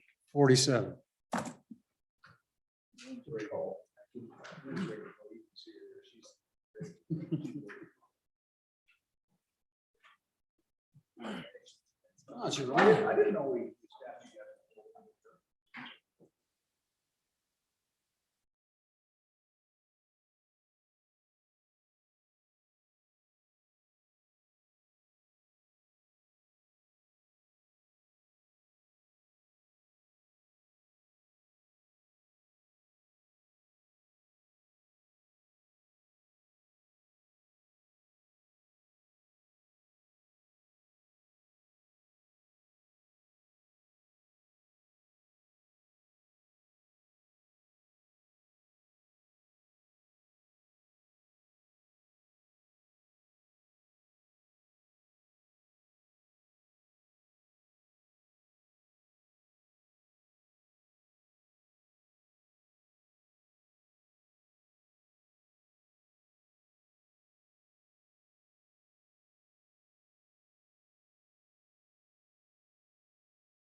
Get to do Homeland Security. Welcome, Lynn. How are you? Well, good morning, Mr. Chairman and co-chairman and committee. I am Lynn Budd. I'm the director of the Office of Homeland Security. I have with me today Ashley Paulsrud, who is our finance section chief. Unfortunately, my deputy is under the weather today, so not COVID. Just to clarify. Okay, I would just like to start with a quick little introduction. As you know, our agency is Homeland Security. We also work in support of emergency management. We do this with 22 employees, 2 of them part-time when fully staffed. As was said previously, this has been a challenging year. 2 years almost now with COVID, and continue to need all hands on deck within our agency and in coordination and support of the Department of Health and local jurisdictions. Despite that and some other challenges, we have had some successes this year. Continue to work with our FEMA integration team, which has been very handy to have them within our office to help us through the COVID exercise, if you will, as well as their GIS resources. In addition, we've reinvigorated our radiological program and brought it to a level never seen before, and had the ability to create a safe room for the governor for less than $500, working in coordination with another state agency, the Wyoming Highway Patrol. So Okay. I will go ahead and move to, as Chief of Staff McVeigh noted on page 14 are our 2 exception requests, but at your pleasure, I will go ahead and just cover those as we go through the budget, if that's okay. Fine.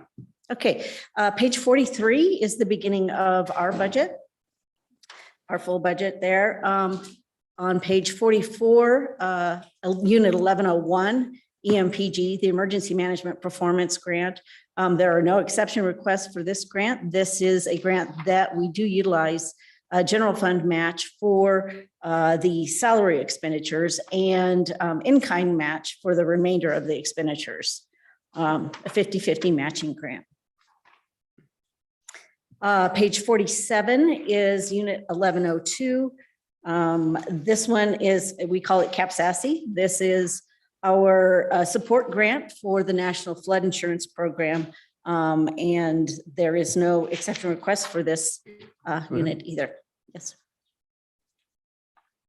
Thank you, Mr. Chairman. Director, but on that spreadsheet on 48, then we've got 57,000 there of general funds, the rest is federal funds.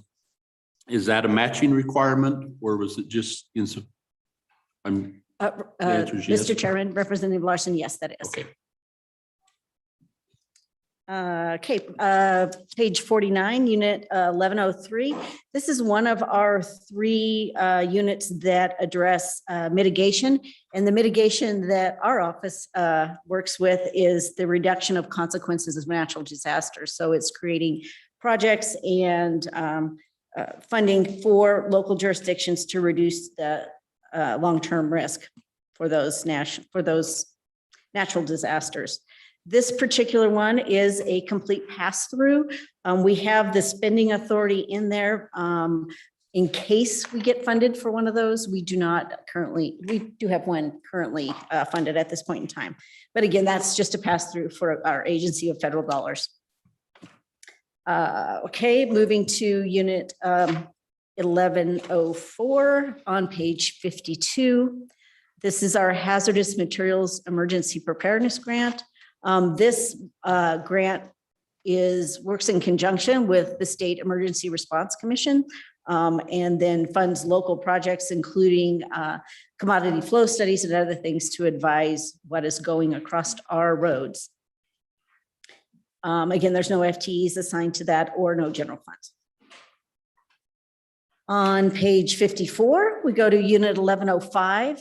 This is our WIP grant or a WIP account. This is the Waste Isolation Pilot Plant. This particular funding, as you see in your narrative, says it comes from the Western Governors Association. Since the narrative was submitted, This grant has moved to the Western Interstate Energy Board. It will be moving from a 3-year grant, from a 1-year grant to a 3-year grant, and then to a 5-year grant. This does fund all of the training, exercise, equipment, calibration, and everything along the WIP corridor, which is I-80, and then a portion of the south on I-25. It is restricted to that particular area of the state, which will become important in just a moment. Go ahead. So is transuranic waste, is that like spent fuel rods? Mr. Chairman, Senator Perkins, yes, it is. Okay, thank you. Okay, we'll move on to page 56, our Disaster Contingency Fund, Unit 1106. Because our agency has only 8% general funds, we do have 2 funds that are general funds. There are certain activities that we cannot utilize grant funds for. One of them is response. So 1106 is the fund that allows us to respond and support local jurisdictions in times of emergency. It also is used for kind of pre-funding of the Emergency Management Assistance Compact request, which is the EMAC requests that go from governor to governor, from another state requesting assistance from our state. We've fulfilled 2 of those this past year, one of them with the National Guard and one of them with a planned section chief from Teton County. We have gotten the ability to utilize local resources and deploy them as state resources through the EMAC system. And so we're working to continue to do more of that. That type of expenditure is reimbursed by the requesting state. So it's just basically a flow through that we will ask for reimbursement for those costs. Go ahead. Thank you, Mr. You made a reference to my home county and I missed it. Could you repeat what happened in Teton? Mr. Chairman, Representative Schwartz, yes. It was the first time we were able to do this. We actually EMAC'd or sent your emergency manager in Teton County, Rich Oakes, to California. No, I'm sorry, to Oregon to work in their emergency operations center in support of their fires. Mhm. So I see the governor denied your exception request. Yes, we will get to that. So next, Mr. Chairman, yes, that we do normally put in an exception request to put funds into this fund as it is not part of our standard budget. The reason for the denial is that we did have funds remaining that were put into this account in preparation or in part of the response for COVID. So we have funds that we would like to carry over into the next biennium rather than requesting additional funds. How much funds do you have? Yeah, that's my question. What's the balance? At this point, the balance is actually at 1.4 million. 1.4 million. Mm-hmm. Mm-hmm. So I have a question then, both for this and your search and rescue fund. Because you can see that the search and rescue fund, you're getting, the account's getting bigger and larger and larger and larger. So my question is, how is that money invested? And would it make sense to take a portion of that fund and put it in type of an endowment or sink fund that would then over time turn into a self-funding mechanism for this program? Mr. Chairman, with deferral to our budget director, I'll let him. Mr. Chairman, these are special revenue funds that would be in the pool fund and be invested as the pool fund. Say that again. These are in special revenue and they would be invested as in the pooled fund. So the lower return. Yes, but we could take a portion of it and put it in pool A. You could. I mean, why wouldn't we? That's my question.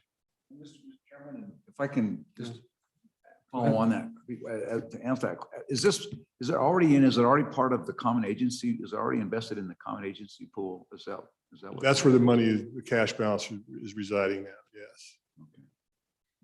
So if we wanted to take $1 million of it and put it in pool A, and kind of earmark it so that it can be it'll start growing at a faster rate. Does that make sense? Yes, Mr. Chairman. The current cash balance being at $1.4 million, we're asking for spending authority for $500,000. $900,000 could be invested differently. So Don, what would be the mechanism to do that? Mr. Chairman, you need to change the statute and add this as an acceptable pool for Pool A investment. So, Mr. Chairman, can I follow up on that? Yeah. So, I mean, it's not just this fund. I mean, as we go through here, there was, you know, by the time we're done, we've got lots of those funds in here. And when you add them all together, it's not just 900,000. There's, you know, 10, there's 10, $15 million in here. So is there a way to do that, or is that just not a good idea? And so we'll ask Mr. Chairman, if we can, let's ask Kevin first and then we'll ask Don. Mr. Chairman, yeah, we went through this probably in 2016, where we identified all the cash balances and all the funds in the pool fund. There's a significant amount of money spread across a lot of different cash balances. Some of those cash balances are tight.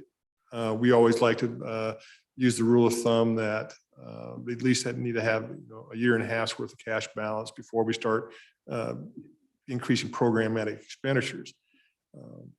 But with that said, those that have the larger significant cash balances, we could chase greater returns. How significant of an effort that would be, I think what we would probably do is resurrect what we did several years ago and take another look at it. Yeah, and Mr. Chairman, and I mean, my thought was, I mean, you have these cash balances, we've got these authorizations out, so you take everything that's over the cash, on the cash balance over the authorization and accumulate those up. How hard is that to stick those? If we do that, how hard is that to stick that in pool, in a pool? I think one of the challenging aspects would be to what level of reserve will we have to guarantee liquidity for these special revenues. A really good example of that would be when, like, for example, when I was at WYDOT, our cash balance fluctuated from somewhere in the neighborhood of $70 million and 10. And we had a target of having a $10 million cash balance after construction season.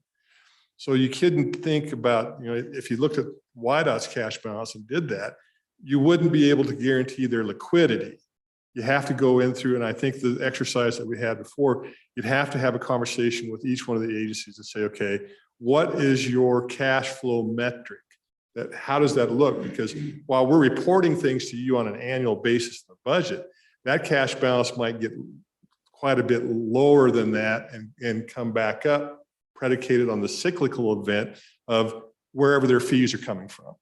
A good example from WYDOT, their gasoline taxes increase as we go through the summer for tourism. So their cyclical event is different. I think that would be where we'd have to focus our challenge to guarantee liquidity of the funds. So it sounds to me, Mr. Co-Chair, like there's kind of two options.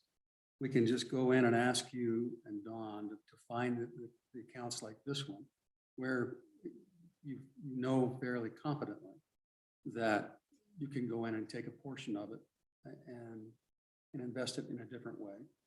We could also, the other option is we could pool these various funds that the co-chairman's talking about and keep a cash balance that, so it can help out all of them, kind of like, you know, Senate File 121, where if you combine them all and you have a cash balance, then we can always come back and replenish them because not everyone's going to need it.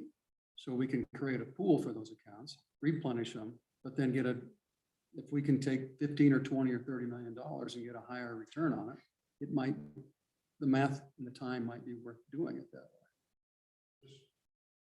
Mr. Chairman, I have actually thought about that particular principle. And what the challenge then becomes is that all these fees have statutory requirements that say this needs to be spent in this fashion. The legislature will allow these fees to be spent in this way. So you'd have a pretty monumental task on your hand to take all those and combine them and then try to ferret out, you know, this fee was collected for this purpose. It needs to be spent on that objective. But that's one of the challenges that we have with all the special revenue funds that we have and then we operate under. But I've thought about it. There ought to be a way to do it. Yeah, it can't be that complicated. I mean, you just draw a line of time and place, and it's a percentage distribution. And it's an accounting mark because it'll remain invested. I don't know. It seems to me that it would be worth looking at. Go ahead, Senator. Thank you. Yeah, we do it in our business all the time. It's called sweeping your accounts. You're not authorizing, you're not spending the money. You just sweep the accounts out and then they can go in an interest-bearing account. And then the money comes back out when it needs to be spent.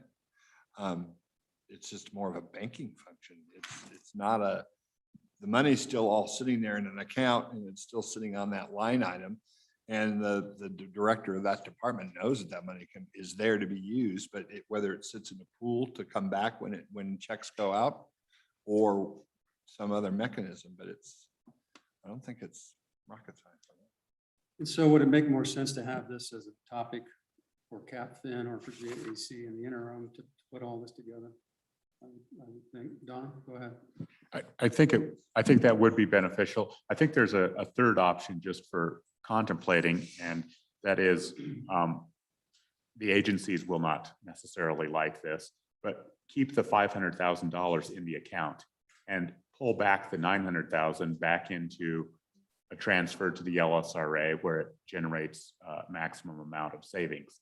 If you're talking a special revenue, and there are some agencies and boards that have pretty enormous cash balances, maybe they should right-size their fees. Yeah.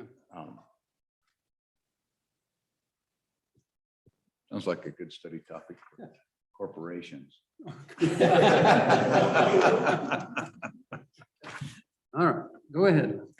Mr. Chairman, I will just throw out for the sake of conversation, just as an example, the 500,000 is a shot in the dark for us. You never know what's going to happen. And for instance, we utilize this account to also deploy the National Guard in support of local jurisdictions. So at the beginning of COVID, when we deployed the National Guard to hospitals to assist, at that point in time, we thought it was going to be a possibility of a 75% reimbursement from FEMA. But that bill, just so you know, if FEMA doesn't end up reimbursing us for that, is $485,000. So we can add up our expenses pretty quickly, especially when deploying the Guard. So just for conversation's sake. Yeah. Well, and Mr. Chairman, and it's not that the money's still in the account. It's Yes. still spendable and still Yes. authorized.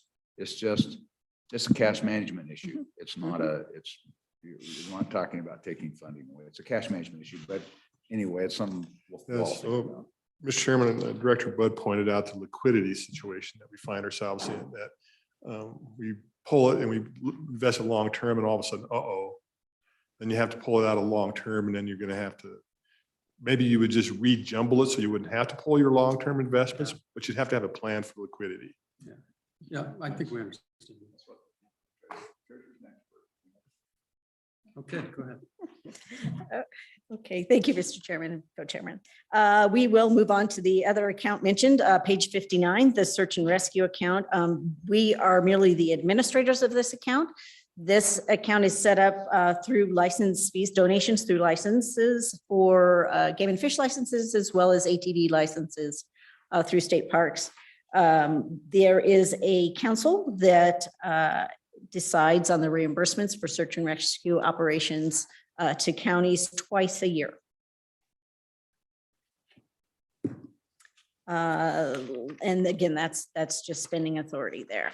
They do also have, just also for the sake of conversation, as a promulgated rule in that account, that their account must maintain a $400,000 balance.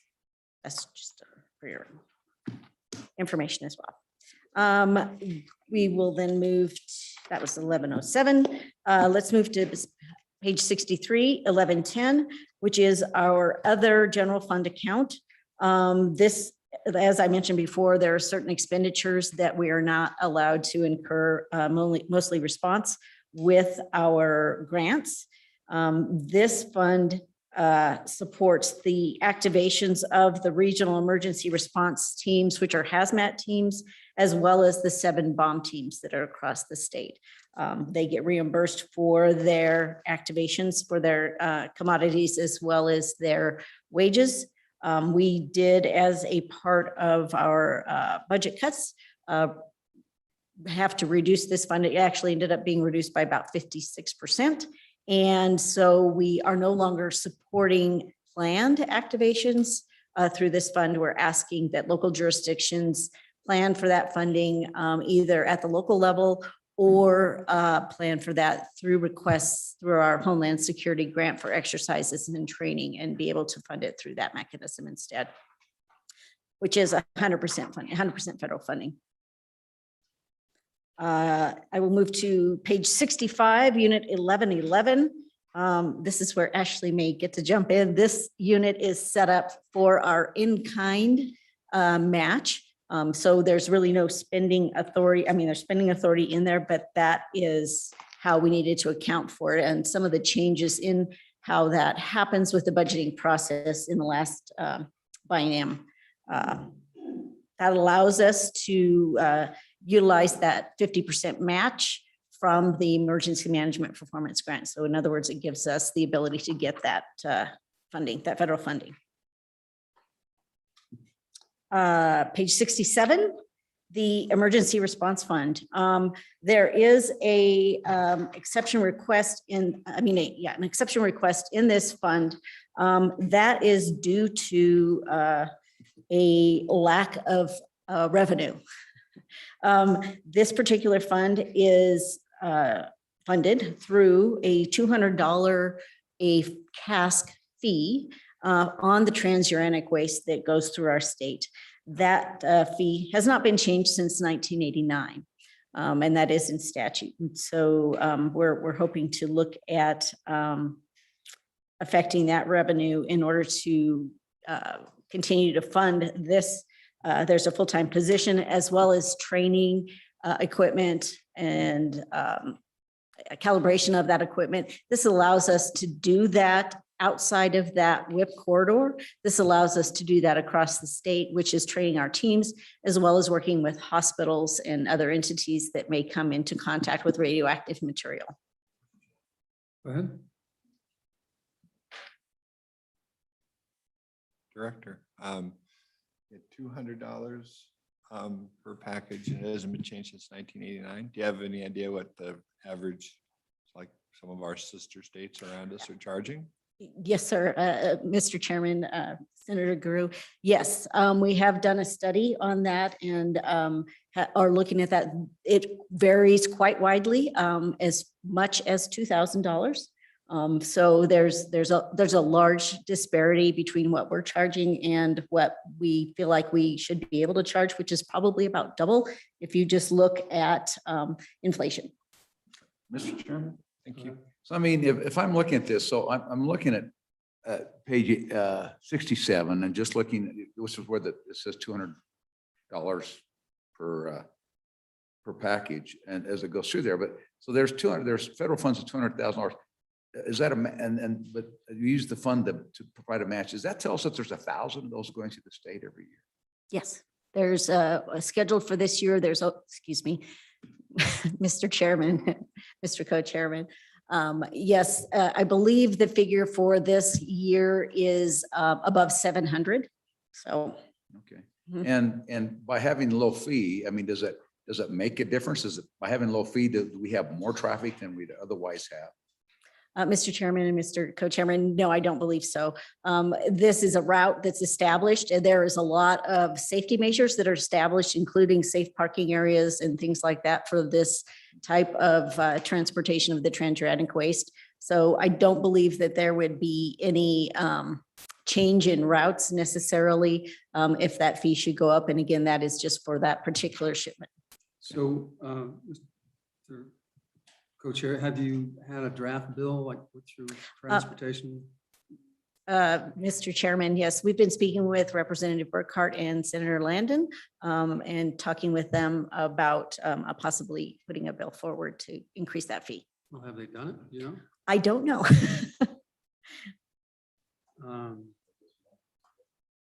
Yes. So, I'm sorry. Oh. Do you know what you were asking them to raise it to? In our conversations, Mr. Chairman, we did talk about looking at that inflation rate and looking at either, if you do the inflation rate on the $200 and using that calculation, it comes up to about $450. And so I would assume that it would be looking at that range between $400 and $450. So what does Colorado, Nebraska, Utah? I can certainly, we have a whole spreadsheet with that information. I'd be happy to provide that to you, as well as a report from, I can't remember the organization now, an outside report that looks at the fees on all of the states that do have the transuranic waste, and I'd be happy to supply you with that. Okay, we'll let Don and Bill worry about it. Okay. Mr. Chairman. Our agency fees. Okay, go ahead. Mr. Chairman, Go ahead. on page 67, just a house cleaning item, it's right down under part B, it says federal funds. These are actually coming from YDOT. YDOT collects the money and then transfers them over. They're not federal dollars. So strike federal funds. Mhm. Special revenue, yes. Thank you, Director. Okay. Thank you, Mr. Chairman. As YDOT does collect those fees, how much of it is retained by YDOT for training of their employees and for their cost associated with the collection? Mr. Chairman, Representative Walters, they do not retain any of the funding. We train their employees. We train the Highway Patrol and any of the additional employees at the Port of Entries. And they capture nothing for administration. Okay, go ahead. Okay, moving on to page 69. Let me, oh, I'm sorry, excuse me, let's move. Before we leave that, Mhm. Lynn, one more question on that. I mean, just looking at the narrative. So you pay that portion, basically it provides for one full-time employee Mhm. and maintenance of radioactive, acquisition and maintenance of radioactive monitoring instruments and other response equipment, the detection of radioactive substances and accidental releases. My question is when we do that, I mean, what's your inventory? Are you guys good on that? I mean, is that effort being subsidized by other funds, or are you receiving enough to cover what is required because this happens in our state? Yeah, is it paying for its employee? Otherwise. Go ahead, Mr. Chairman. Yes, what we have had to do for this particular budget but this biennium is utilize some of our EMPG funding to supplement the position, because we did not have enough money to pay for that position and the activities of that position. So it is important that we figure out how to increase that funding, especially as we look forward to the possibility of additional radioactive materials traveling across our state, with the possibility of a nuclear power plant in our neighborhood. We certainly are planning and ramping up and looking at the fact that we will need to provide additional training for those emergency responders, specifically in that area of the state where that plant will be. I got to believe that the equipment's not cheap either. Mr. Chairman, no, it is not. And we have sent our employees, our new employees, as I said, we've kind of reinvigorated this program and brought it up to snuff. We just had our inspection from the Nuclear Regulatory Commission and with flying colors, and very proud of our staff for that. They are doing a lot of the calibration of the equipment within the agency now. They've been trained to do that. We used to send that out. They are able to do that, and they exchange that equipment with the Highway Patrol, with hospitals, with our regional emergency response teams. So the equipment at this point in time is kind of set, if you will, but it will require replacement at some point in time. All right, proceed. Okay. We will move to page 71 with Unit 1113. This is another of our mitigation grants. This grant replaced a previous grant. This is the BRIC grant, the Building Resilient Infrastructure and Communities Grant. This was new last year, and they have received FEMA. This is through FEMA, and they've received significant feedback, including from our state, with regard to how that was administered in the last year. We did get a $600,000 set aside for our state for projects that were eligible last year. That has been increased to $1 million for this year's funding cycle. The rest of that is competitive. Unfortunately, in the last funding cycle, out of 500 and I believe 36 applications. They funded 22 and in 9 different states. So there was many states that were not happy with that allocation and that funding. I think it's a program that we may see some success in the future, and at least we will be having that $1 million set aside for projects that are eligible. Again, this is a mitigation fund meant to reduce the consequences of natural disasters. Chairman, Go ahead. Director Bud, so the town of Buffalo is going through this project of projecting what happens if there's a forest fire above their water supply tie hack and taking efforts to prevent that. Is this funding intended for that, or is this funding only intended when the forest actually burns and pollutes tie hack? Mr. Chairman, Senator Kinsky, yes, it is. Part of an eligible project is the planning that can take place. And so that is an eligible application. And we just ask that jurisdictions at this point in time are submitting notice of interest to us and letting us know that they're looking at that type of a project. And again, that would be a perfect project that would fit into that $1 million allocation. So this is all, other than the grants you mentioned, it's a 50-50 match. Mr. Chairman, this does not have a match on our level, but the local level has a 25% match. So it says this is a federal matching grant, whereas a 50% non-federal match. My page 44. 71. Nope. I'm sorry. 71 brick. How did I switch back? I don't know. I had my fingers like. Mr. Chairman. All right. Yeah, so it is a 25% match, yes.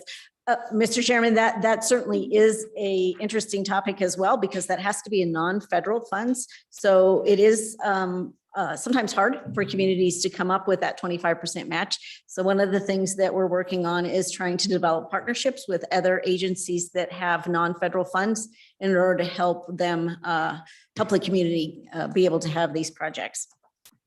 Mr. Chairman. Go ahead. It talks about harder soft matches. That means that they can provide in-kind contributions. So for example, if it's a county or a city, a municipality, and they're going to provide construction or equipment services or things like that, does that qualify as a match if it's valued correctly? Mr. Chairman, yes, it does. Okay, thank you. Okay. Mr. Chairman. Mr. Chairman. Go ahead.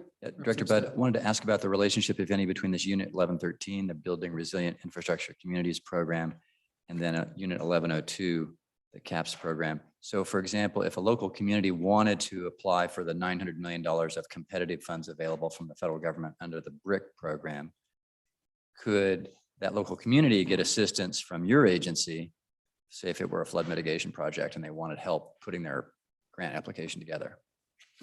Mr. Chairman, Representative Stith, yes, that's, we actually have a position within our agency that we have changed the duties. It is now titled the Resilience and Recovery position. And that is one of the main activities of that particular position is to assist. We have to be careful because we don't want to show favoritism and we may get more applications, but we certainly are there to help them find additional funding for that match and help them through the application process. Okay, Mr. Chairman, please. on that regard, I have a question because the governor's office also has, in a different part of the governor's office, also has the grants, has a grants person that's put in there as part of one of the efficiency recommendations made a few years ago. Is there and I don't know how far along that is, Kevin, but are you having any kind of interplay or interchange with that so that you guys are assisting each other? Or is there a communication there that's happening? Mr. Chairman, yes, most definitely. We certainly talk with many of the advisors on these types of projects. We also work with other partners on the ground, including Fish and Wildlife Service, as well as the Wildlife and Natural Resource Trust Fund. Thank you. Great, thanks. Yes. Yes. Okay, so Unit 1114, this is our Homeland Security Grant, which is 100% federal funding. It is meant to support activities that have a terrorism nexus to them. And that therefore is just, we utilize 20% of this fund at the state level, which can fund projects. It funds 2 positions within our office, one to manage the grant and one who is the liaison to the Wyoming Information Analysis Team as the Critical Infrastructure Program Manager. We are required to pass through 80% of this fund to the local level, and it's done by application process. The applications are reviewed by a senior advisory committee who gives us recommendations based on their expertise on the funding of the different project areas. Page 77, Unit 1120. This is the Hazard Mitigation Grant Program. This fund houses mitigation funds that are given to us as a part of a disaster. So we get 6%, somewhere in that neighborhood, of a disaster put into a hazard mitigation fund, which is meant to then reduce the consequences of the future disasters. A newer part of this program is a partnership kind of between FEMA, forestry, and ourselves. There is an Fmag grant that is given to forestry for fighting the fires. That's the Fire Mitigation Assistance Grant. That happens for them to actually fight the fire. As a result of the award of that type of grant, we get the mitigation funding that's tied to that and are able to utilize that on the ground. It does not have to be related to that specific event. We do, as a matter of practice, focus that funding on the area that was affected by a fire or by another event as a priority. If they do not have projects that are eligible, then we will open that up to the rest of the state. Go ahead. Thank you. Lynn, help me understand that a little better. You said 6% of the cost of the event. So does that mean then that you review at the end all of the costs associated with that, and then you get a percent of that? Is that the way I'm understanding it, or? Mr. Chairman, Representative Larson, actually it's in addition to the cost of the disaster. Well, but it's based on the cost of the disaster. A percentage of the cost of the disaster is then what you get, like 6% if it. That's correct. Okay, thank you. We did also, just for your information, receive mitigation funding through the COVID disaster. However, that funding was, the level of funding was identified prior to our reallocation of expenditures to FEMA. So we received 1.4 million in hazard mitigation funds for the COVID disaster. Okay, anything else? Okay. By the way, there is a typo on page 77. It does say building resilient infrastructure in that second paragraph. My apologies. That should just be the hazard mitigation program. So, because this is a separate program. Go ahead, Kevin. Thank you, Mr. Chairman. Go ahead. This is just a house cleaning thing. I just wanted to take the opportunity to show that because it's represented here on page 78. Historically, we'd never showed partial position count. In this, you'll see that there's a half position. If you recall last year in the state engineer's office, we cut a position from 0 positions because IBARs didn't do the rounding. So we've addressed that here with our vendors so that we don't have that issue anymore. We will be able to show the partial positions.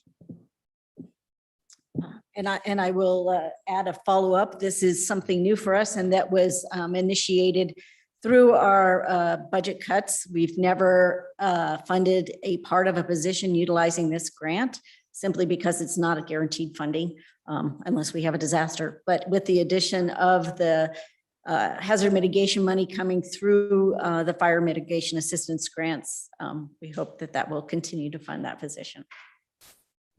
So, Mr. Chairman, and so I'm just looking at this. This is just a $90,000 grant. It covers a half of one person. So I'm talking the hazard mitigation grant program for $90,940. And that's, I mean, essentially that's all that covers one half of a person. Is that a separate grant that comes to cover this, or are you scraping off and are you allowed to scrape off administration fee from the larger grant? Is that what's happening? Mr. Chairman, yes, that's true. All right. Yes, we're able to utilize, I believe, 5% of that hazard mitigation fund for the administration of the grant. Okay, thank you. And with that, I am actually complete. Wonderful. Don, would you shoot Rennie an email or text because we didn't really go into the, we had a few questions on him on the CARES Act and the FEMA dollars that we want to catch up on. And he can do that after we have the governor's residence. I think that's next on the agenda. Mr. Chairman, Go ahead, Representative Stiff.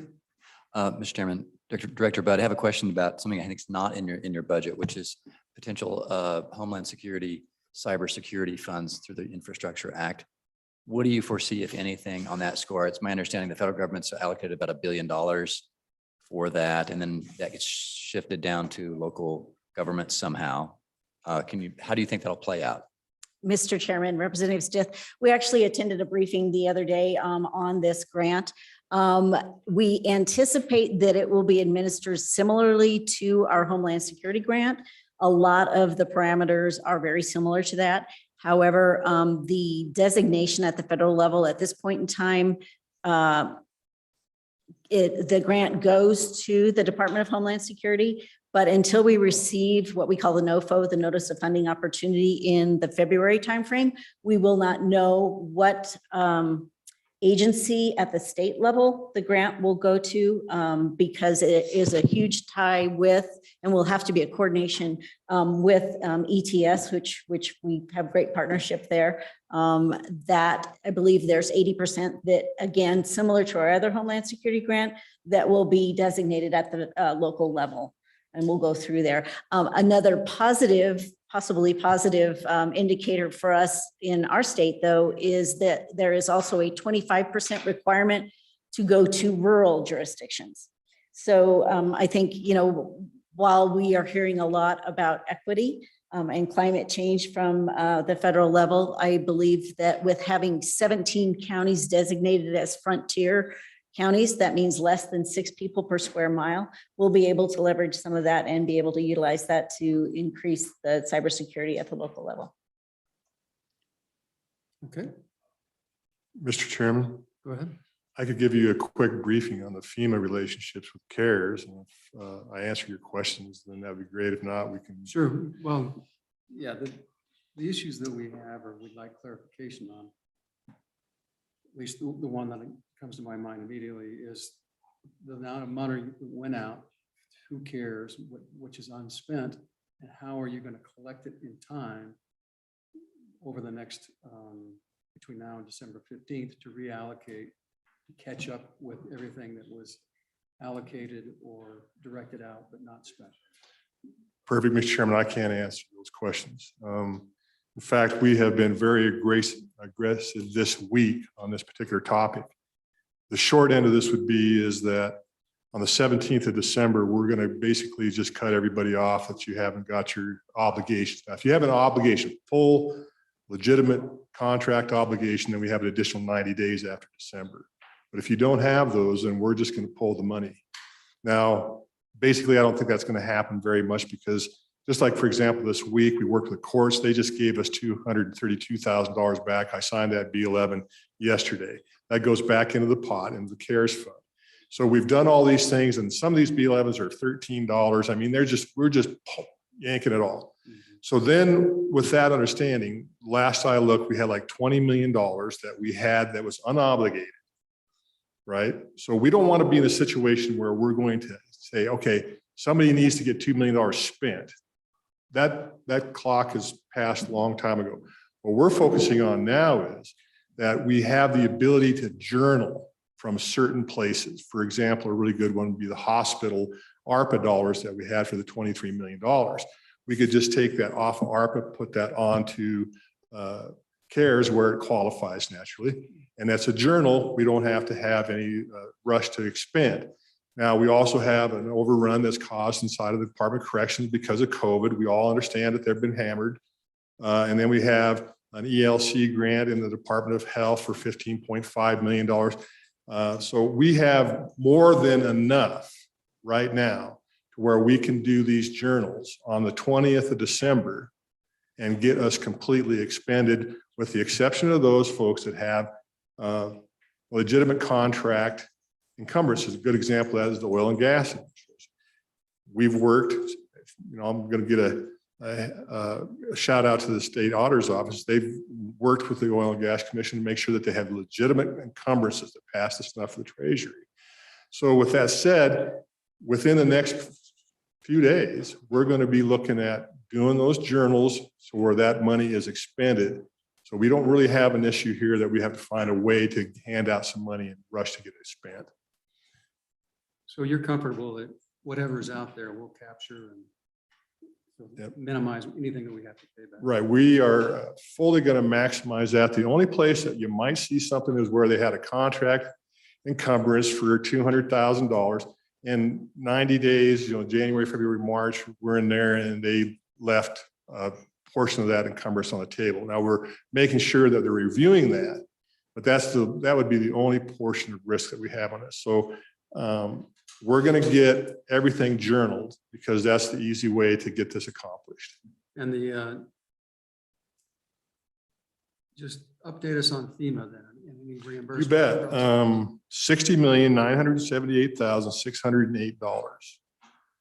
And we've validated the state budget department and Office of Homeland Security. That's the statistic. That's what we were able to capture. And you heard the shout out from the governor, the state auditor's office, wonderful help, Homeland Security, state budget department, the policy office, and the governor's shop. We worked hard to get that additional 60. And that's in this calculation I just talked about. We brought the 60 into the CARES. We have $20 million left. We're going to journal. We're going to get out of this. Okay, that's what we wanted to know. Anything else on that issue? So I think, are we done with Homeland? Are we done with Homeland? Yes. Done with Homeland. So we're waiting for the first lady there. That's correct. So what I do have some questions that I wanted to ask the governor, but I forgot to ask him. So could I run these past, a couple of them past our budget chairman? Please. Our budget director? No, you stay there. No, I'm just kidding. So so anyway, Kevin, he may have to ask, he may need help from you on these. Lynn. The governor, does the governor prefer the deposit of any remaining general fund or budget reserve account? The monies at the end of 2021 at this biennium. Does he prefer deposit of that? How's he going to do that? Currently, the profile has got, I think it's $473 million that we traditionally, when you do the profile, what you have in general funds and what you don't recommend, and the difference goes into the LISRA. And that's you're fine with that. And then no, we're not. With the caveat to expect a letter from the governor, because he talked about us this morning, because there's an opportunity that we might want to position ourselves to match some of the infrastructure money that's coming out of the Fed. For example, a $2 billion project, maybe we have to put a carrot out there to get those into the boundaries of Wyoming. So expect, something to position ourselves to try to leverage whatever infrastructure match is necessary. And also the governor is interested to make sure that we look into the future for our grandchildren. You heard him say that this morning as well, that, this is going to be ultimately paid back. So we need to be thinking about how we can leverage it for the future as well.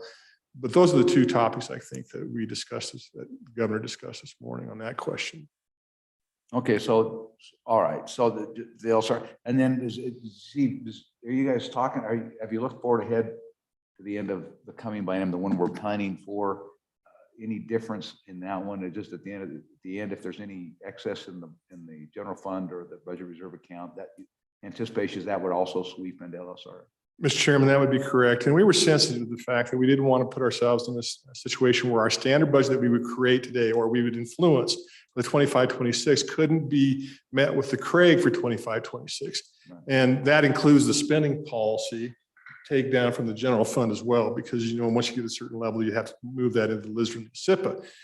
So our calculations, including the math that's associated with the compensation is we wanted to make sure that our anticipated revenue as it is in the CRAG can be met without putting us in harm's way for a future standard budget. Okay, thank you. I appreciate that. So then the other one was that the governor in his message this morning talked about, he recommended the funding of the $105 million of the local government direct distribution from the general fund, where I think last year he did it from, I think last time we did this, it was from the LSRA.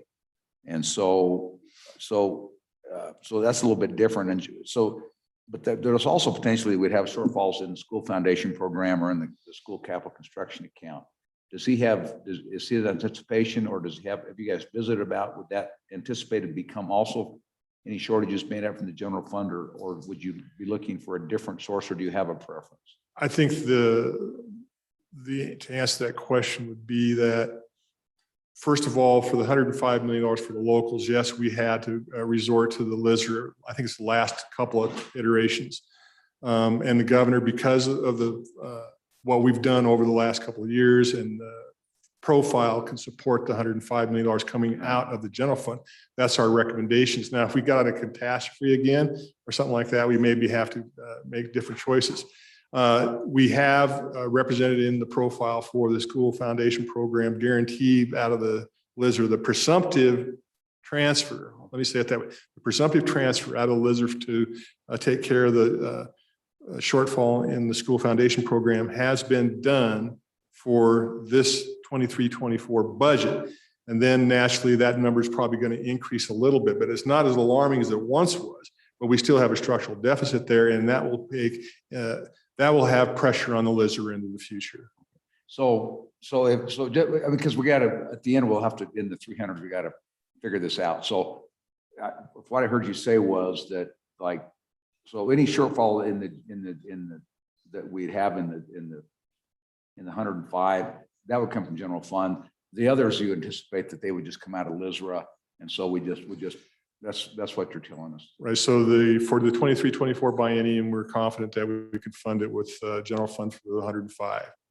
Yeah. In the profile that the governor has now, we all know the school foundation program model changes from the time that the governor makes a recommendation until such time as the legislature goes through the final modeling. But we have covered what we believe the shortfall is now in the school foundation program from the LISRA, and we'd expect that would continue to happen. The burden on that would be the presumptive transfer from the LISRA to school foundation program. All right, thanks. I still got more questions, but if we're just waiting for the First Lady. We are, Mr. Chairman. That's okay. We're making good use of the time, Buck. It's okay.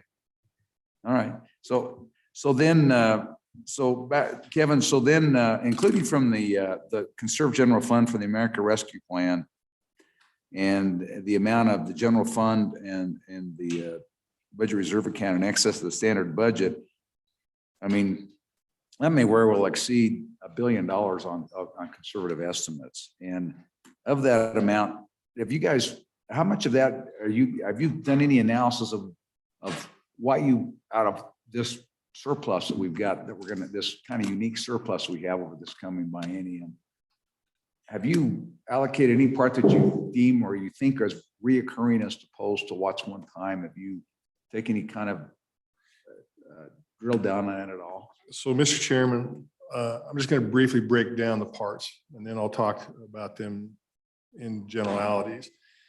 The first part we just talked about is the fact that if you just throw out CARES and ARPA and everything and don't even think about that, our actions, our budget reductions, and the changes in Craig resulted in a $473 million transfer into the LISRA. That we just discussed. Then what you have also on the profile, which is on the second page, is the State Budget Department put in the general fund subschedule ARPA revenue assistance. We're just waiting on her. Yeah, okay, let's hold that. The First Lady's here. We'll take that up. Thanks. Grab her.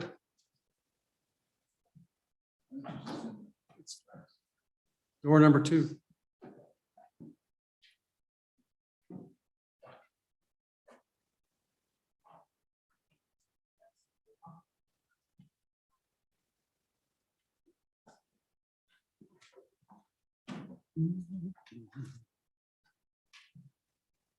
Good morning. Good morning.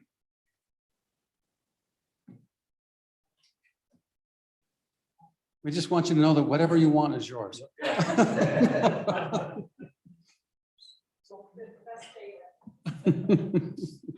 Mr. Chairman. Go ahead. First Lady Gordon, welcome. So a little bird told me that you have something really exciting's happened that you've been a part of. Can you share that with us, or is it still, you still keep that on ice for a little bit? Is your mic on? Go ahead. It should turn green when you're ready to go. There we go. Yes, I would love to share it with the committee. Today, after I leave here, we're going to be going to the residence where we're going to pay off the entire lunch debt of the state of Wyoming. We have two very generous donors, Dan Starks from the Military Vehicle Museum in Du Bois and the Mountain West Credit Union Foundation, and a few other donors from, small donors, individual donors. And we'll be paying off close to $100,000 to all of the districts that had debt left in the state. So all those parents that had the accumulated debt on the free and reduced lunch program, that's not. Yes, they will. Thank you. Thank you. Mhm. That's great. Yeah. Thank you.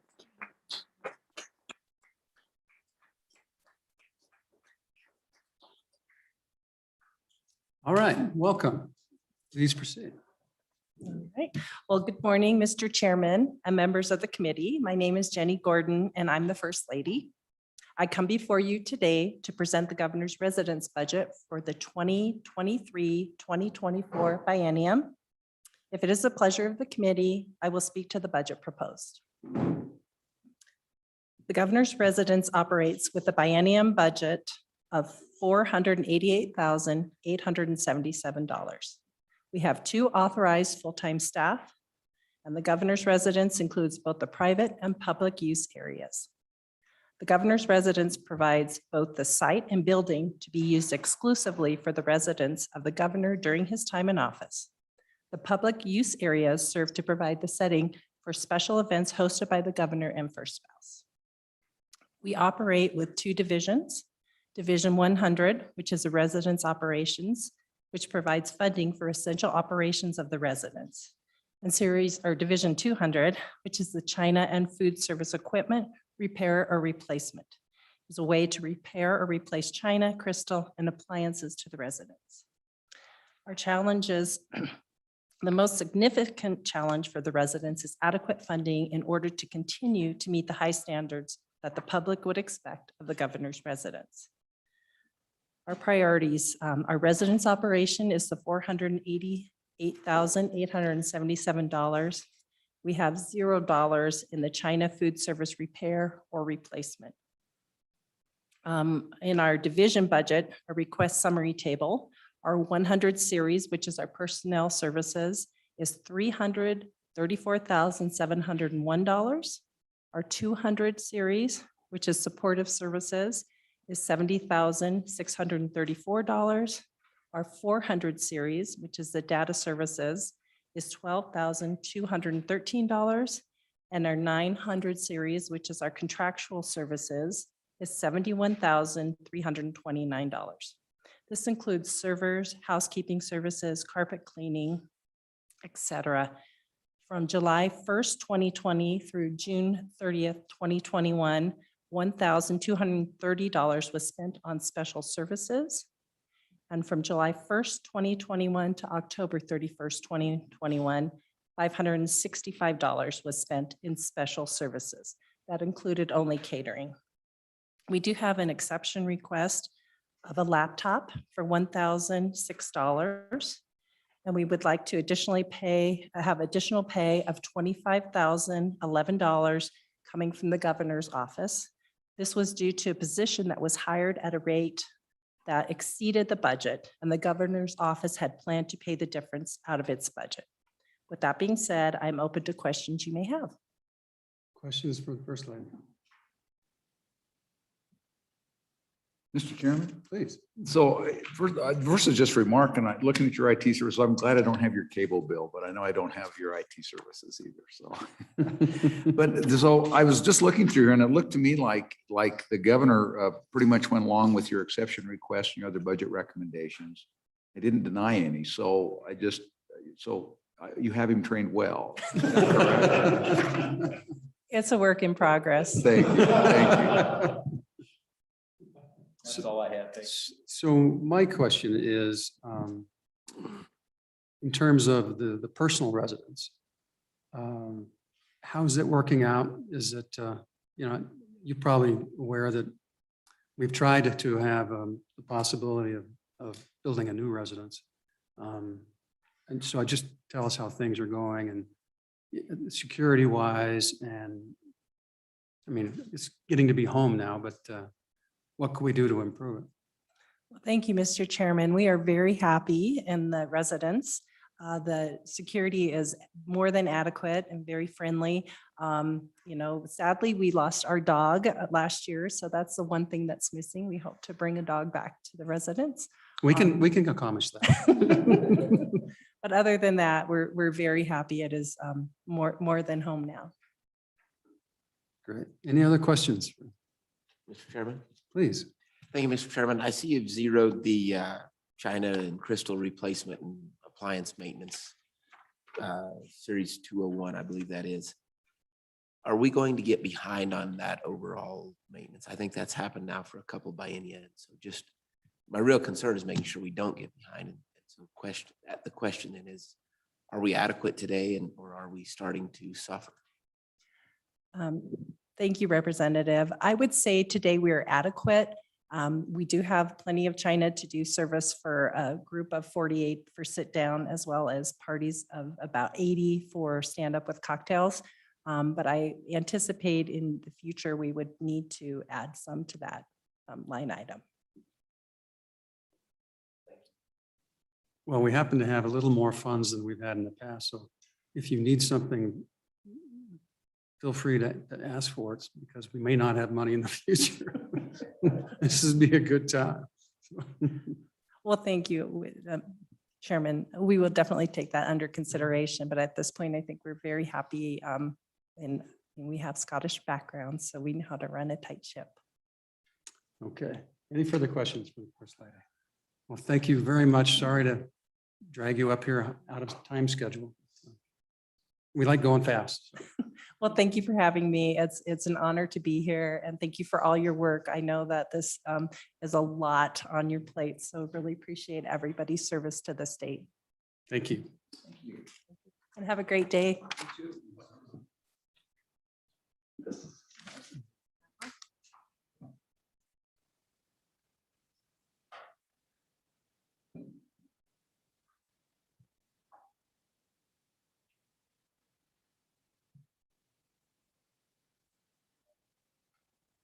So Don, do we know, is the Secretary of State on the way? Yes, I believe so. I think you might have a little bit of time with Kevin if Chairman Perkins wanted to conclude, but I believe they're going to try to be here right around 11. Okay. Well, let's take about a 5-minute break and then we'll come back.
Thanks for coming over early, Secretary Buchanan. We're sitting here with bated breath to have you walk through this lovely budget.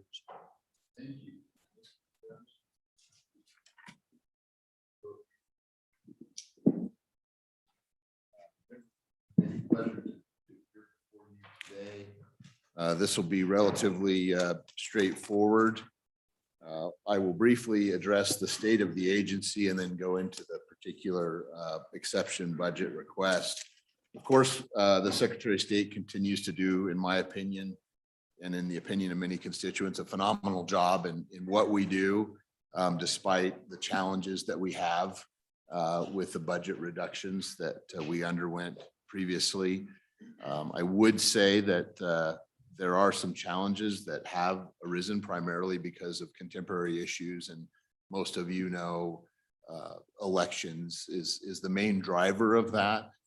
We are attempting in every way possible to assure the people of Wyoming that their elections are safe, secure, efficient. But that requires a fairly significant push educational wise and travel wise as well. And we also benefit greatly with our ability to attend national organization meetings, the Association of Secretaries of State. That also includes a lot of cybersecurity issues that have come to the forefront that Wyoming didn't have to worry about in previous times, but it's here now and we're very cognizant of the fact we try to stay on top of that. I also had the opportunity to travel to Washington, D.C. to present to the Committee on the Constitution on behalf of Senator Ted Cruz on an election bill that would have affected the Wind River Indian Reservation. And so we have opportunities in Wyoming to do some really great things, and we're recognized for some great things and asked to do some great things. But it's a challenge based on the budget cuts, primarily with regard to travel, and we can get into that more later. As we continue to expand the ease of doing business within our office, primarily through online platforms, whether it's creating or forming a new business for citizen customers, or the ability to file administrative rules for a particular agency, we continue to maintain our 100% customer satisfaction mission through our existing and our emerging technologies. And that kind of leads me into the budget summary. On page 3, you will see our standard budget of a little over $8.4 million. There's an exception request in there of $11,809. And it is more particularly described on page 10, section 6. And that request would come from the general fund for data storage service charges that come directly from ETS. And the request for that is twofold. As we continue to utilize technology, and as you know, our business filings continue to increase, we have more digital data to store. And every filing nowadays, whether it's an address change, whether it's effective finance statements, whether it's the state directory that we maintain, it creates a stored record. And we have seen an increase of about, in that volume, in that digital data volume, of about 1.5% per month increase. And we expect that over the next 2 years, we will approach a storage need of 1 terabyte of data. And as I already mentioned, the other piece of that is ETS has increased their cost for that storage as well. So that's the rationale for our exception budget request. Mr. Chairman? Go ahead, please. Thank you, Mr. Secretary. Just out of curiosity, do you know, are they doing that? Are you doing that in the cloud, or are they, how are they on the data storage, if you know?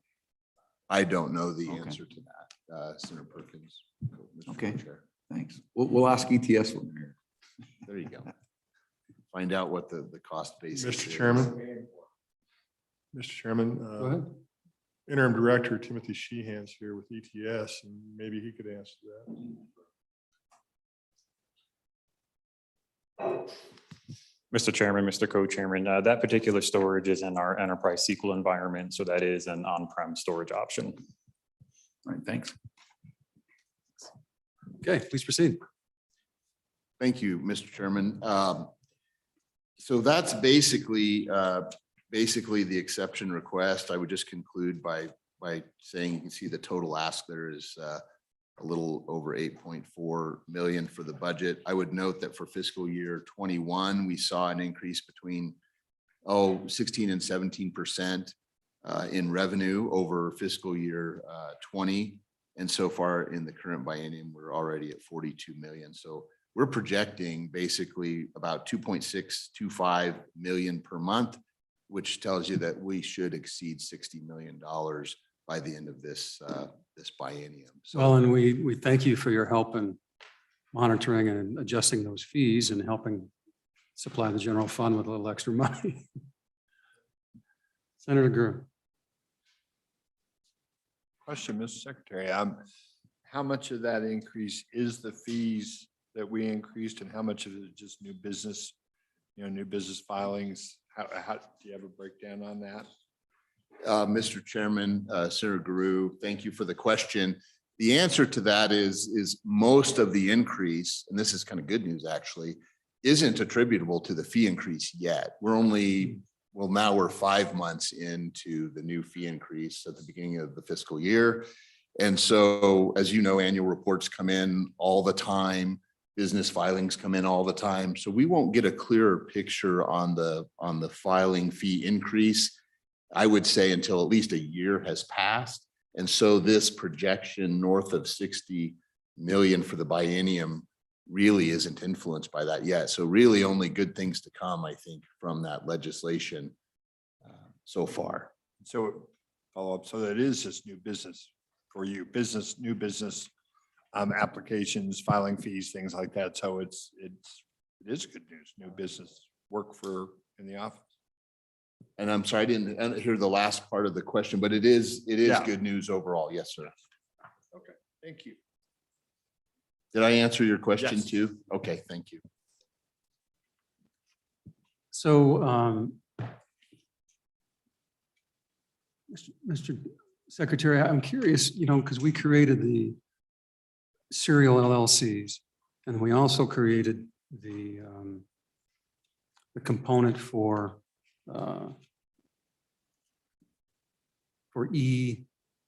e-commerce and that type of thing. And have you seen any significant influxes with the legislative actions that we've taken the last year or two? The answer to that, Mr. Chairman and members of the committee, is really no at this point in time. We have the numbers probably somewhere here that we can get to. Do you have the actual number on series? Do you want to address that? Welcome, Karen. Thank you, Mr. Chairman, members of the committee. Karen Wheeler, the Deputy Secretary of State. So the series LLCs that legislation was passed in 2018, I believe.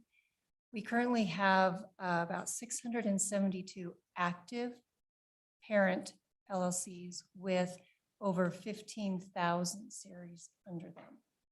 As far as the DAOs that did pass this last legislative session, we have 97 that have filed with us since July 1st. Okay. Thank you. Any questions on that? All right. And just Mr. Chairman, so my comment to say no was the revenue that's associated with that is in comparison, relatively speaking, fairly modest at this point. That doesn't mean that it won't take off at some point, but right now it's not a significant contributor to the bottom line. Okay. All right. Please proceed. The only other thing, we had talked a little bit about it in the prelude to my comments on the exception request.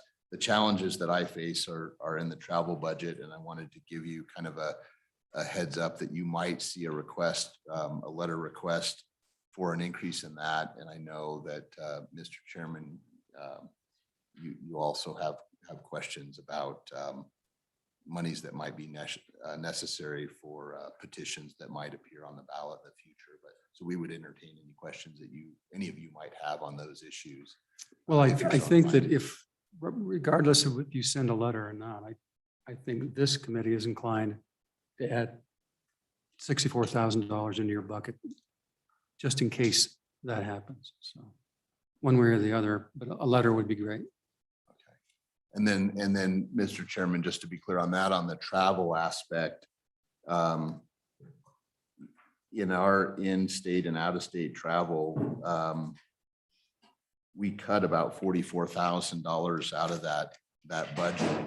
And so if, just as a heads up, or if you're so inclined, the ask would be for about $42,000.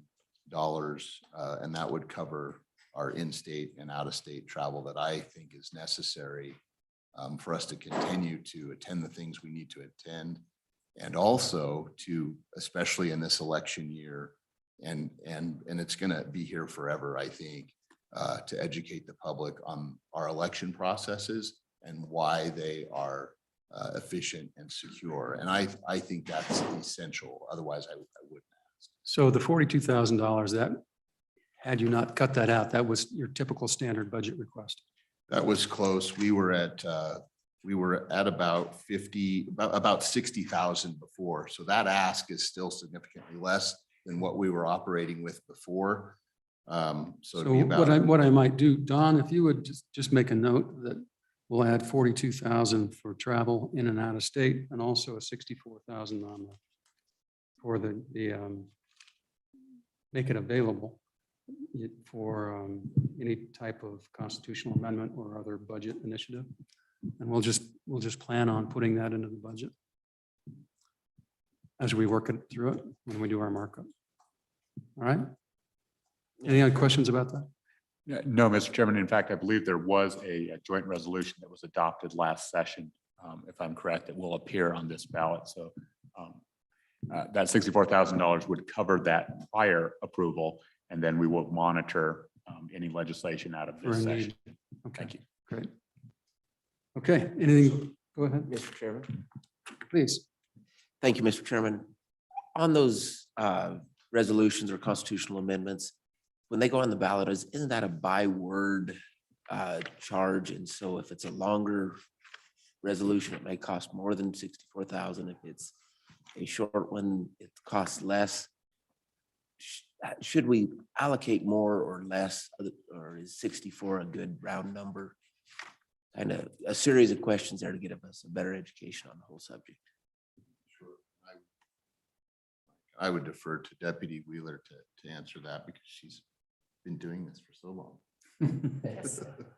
Mr. Chairman, Representative Walters, there is a standard fee just for the introductory paragraph, and then it is per line after that. So the longer the resolution, the more the cost is to publish it.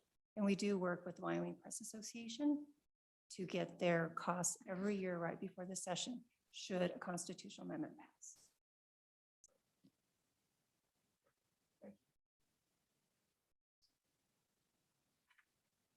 And Mr. Chairman, Representative Walters, for every constitutional amendment that comes out, we do a fiscal impact, and we have the cost of what it would be to print it. So we do already put that in there.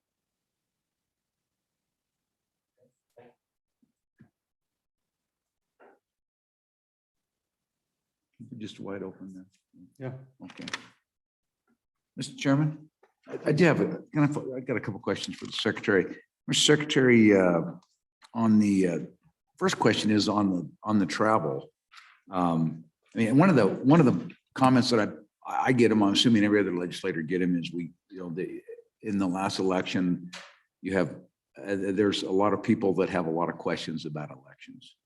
And so we've had demands for election audits in the state, and we've had, all these things have come out, and I've talked with my local clerk, I've talked with people in your office about elections, just confirming the things that you've done and your office has done to keep our elections safe and secure in Wyoming. And so I just, just as a comment, I think it's really important you get back out there and you have that travel so you can go out and educate people about that. I don't think people appreciate the level of security and quite frankly, some of us, because we're so small and we have personal connections and other things like that, state also add a level of security that isn't necessarily available in lots of other places. But I think it's really important to get back out there and your staff's out there and you continue to train and talk and educate people on that. So people have to have confidence in our elections. And so I think that's really appropriate that you do that.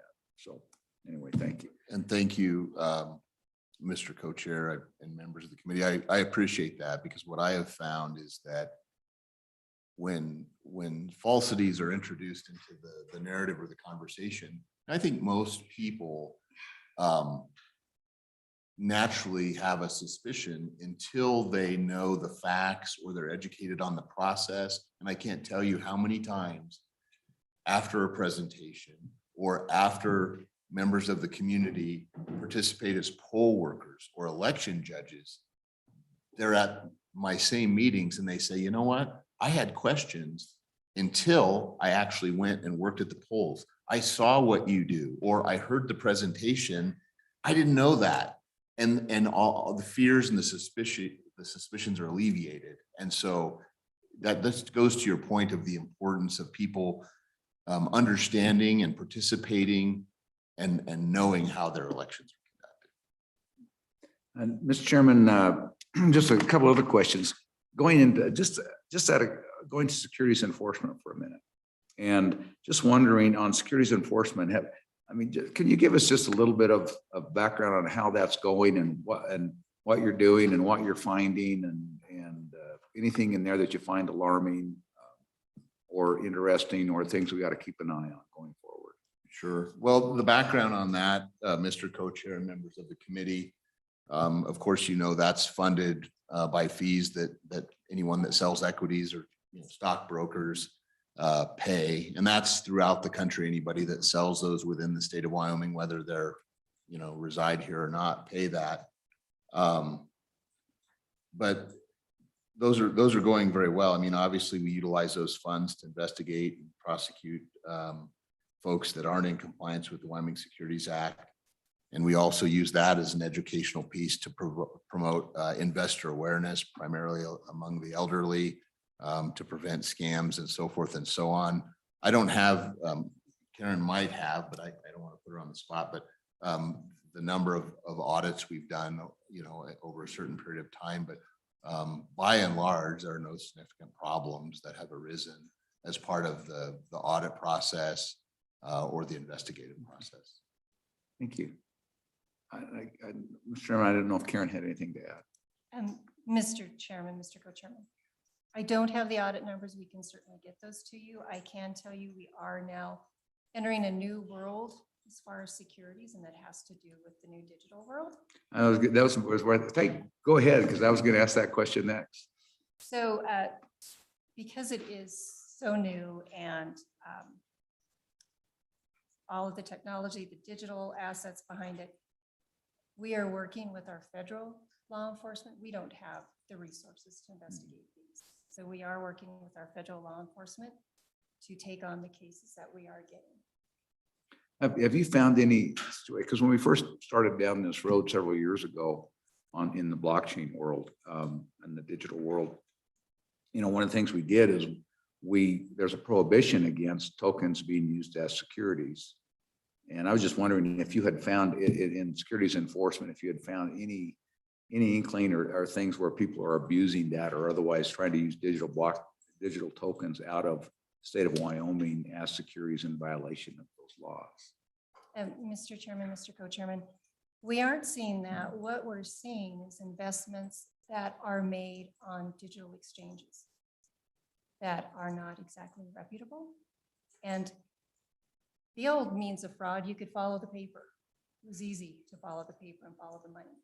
It's not as easy now. And so that's where we are really having difficulties, is when someone invests Bitcoin or other types of crypto on an exchange that is not in Wyoming, probably not in the US, trying to locate those that are behind it. And that's why we do work with our federal law enforcement.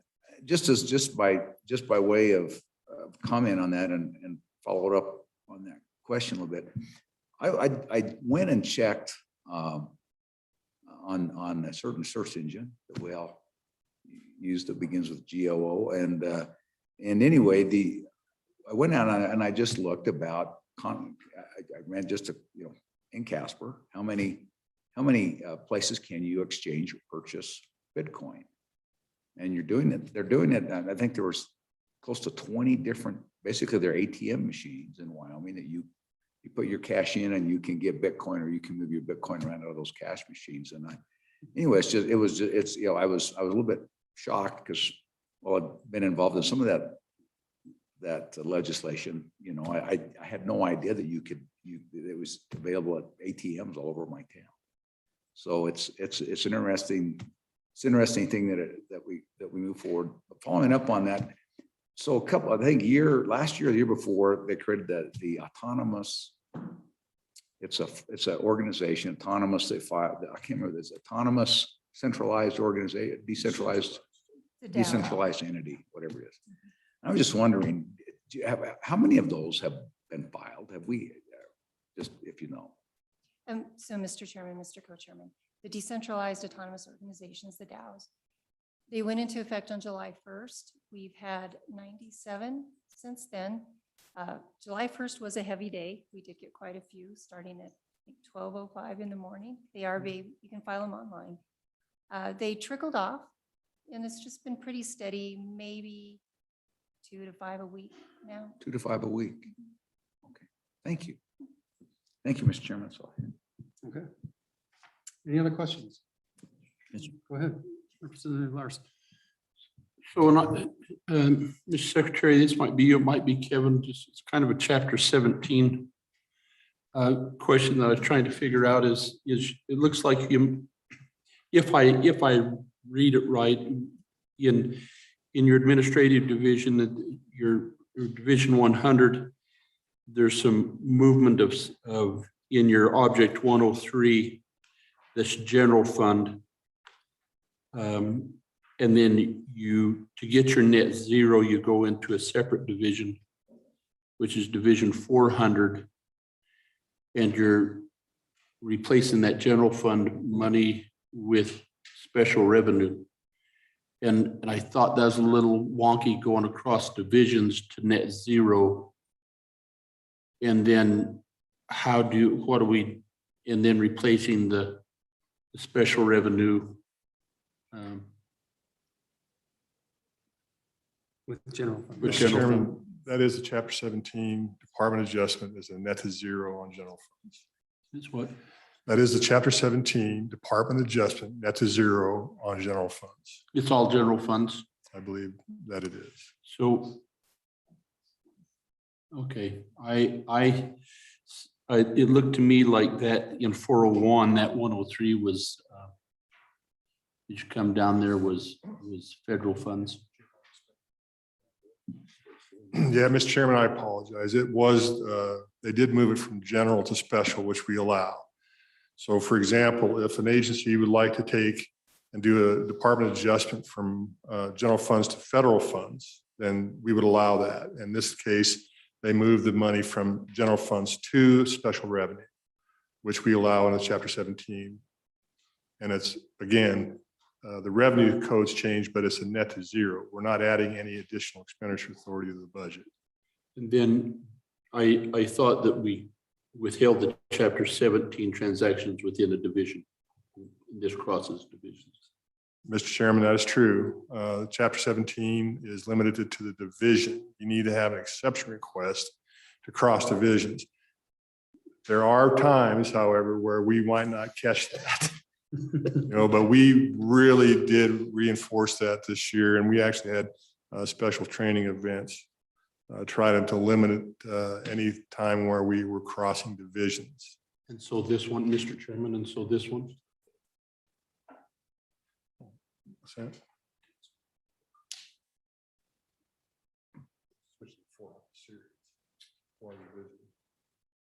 Yeah, this did cross divisions.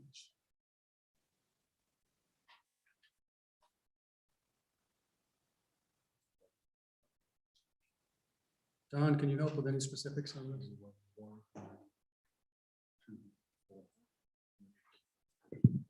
Yeah, in this case, Mr. Chairman, they did go from the 100 division to the 400 division, and they swapped the revenue source to special revenue. And most likely why that didn't raise red flags to the state budget department is because they're eliminating general fund expenditure and picking it up with special revenue.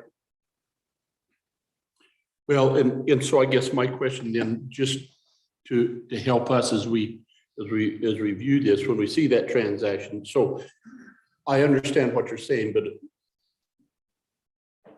do we need to take any corrective action there? Do we need to come back and say that wasn't a chapter 17 and do it through an exception request, or are we okay? Is this standard practice? How do you, and it's not a lot of money. It's just the mechanics of how you've been teaching us. Correct. To comply with this. And so, Mr. Chairman, the state budget department instructions are, if you cross divisions, we want to see an exception request. That's what we want to have agencies comply to. In grayer areas where an agency's doing something, and we've seen it where, like this, where we're going to a special revenue or we're going to a federal fund, then we will say no harm, no foul. But the other thing about it is we don't like crossing divisions without exception requests. We do ask the agencies if they can fund things without general funds. We want to support that. We don't want to interfere with that. But I think the transparency of the whole aspect is that when we see it and when it's cognizant to us, and it's not, something like, swapping federal funds for general funds, then the state budget department will pull back and say, agency, please submit an exception request for this particular item, because you're crossing divisions. As I read this, it looks to me like what the net result is you're decreasing special revenue and you're increasing general fund 100 series. Other way around. Other way around. Other way. I don't think so. Mr. Chairman? Don, could you help us out on that? Elizabeth? Elizabeth Martineau with the Legislative Service Office. Can you take Sorry, I'll try to work on that. It's really hard to understand. All right. Elizabeth Martineau with the Legislative Service Office. I help to review the Chapter 17 reports. I believe the movement is actually SR to General Fund. It is not the other way around. Thank you.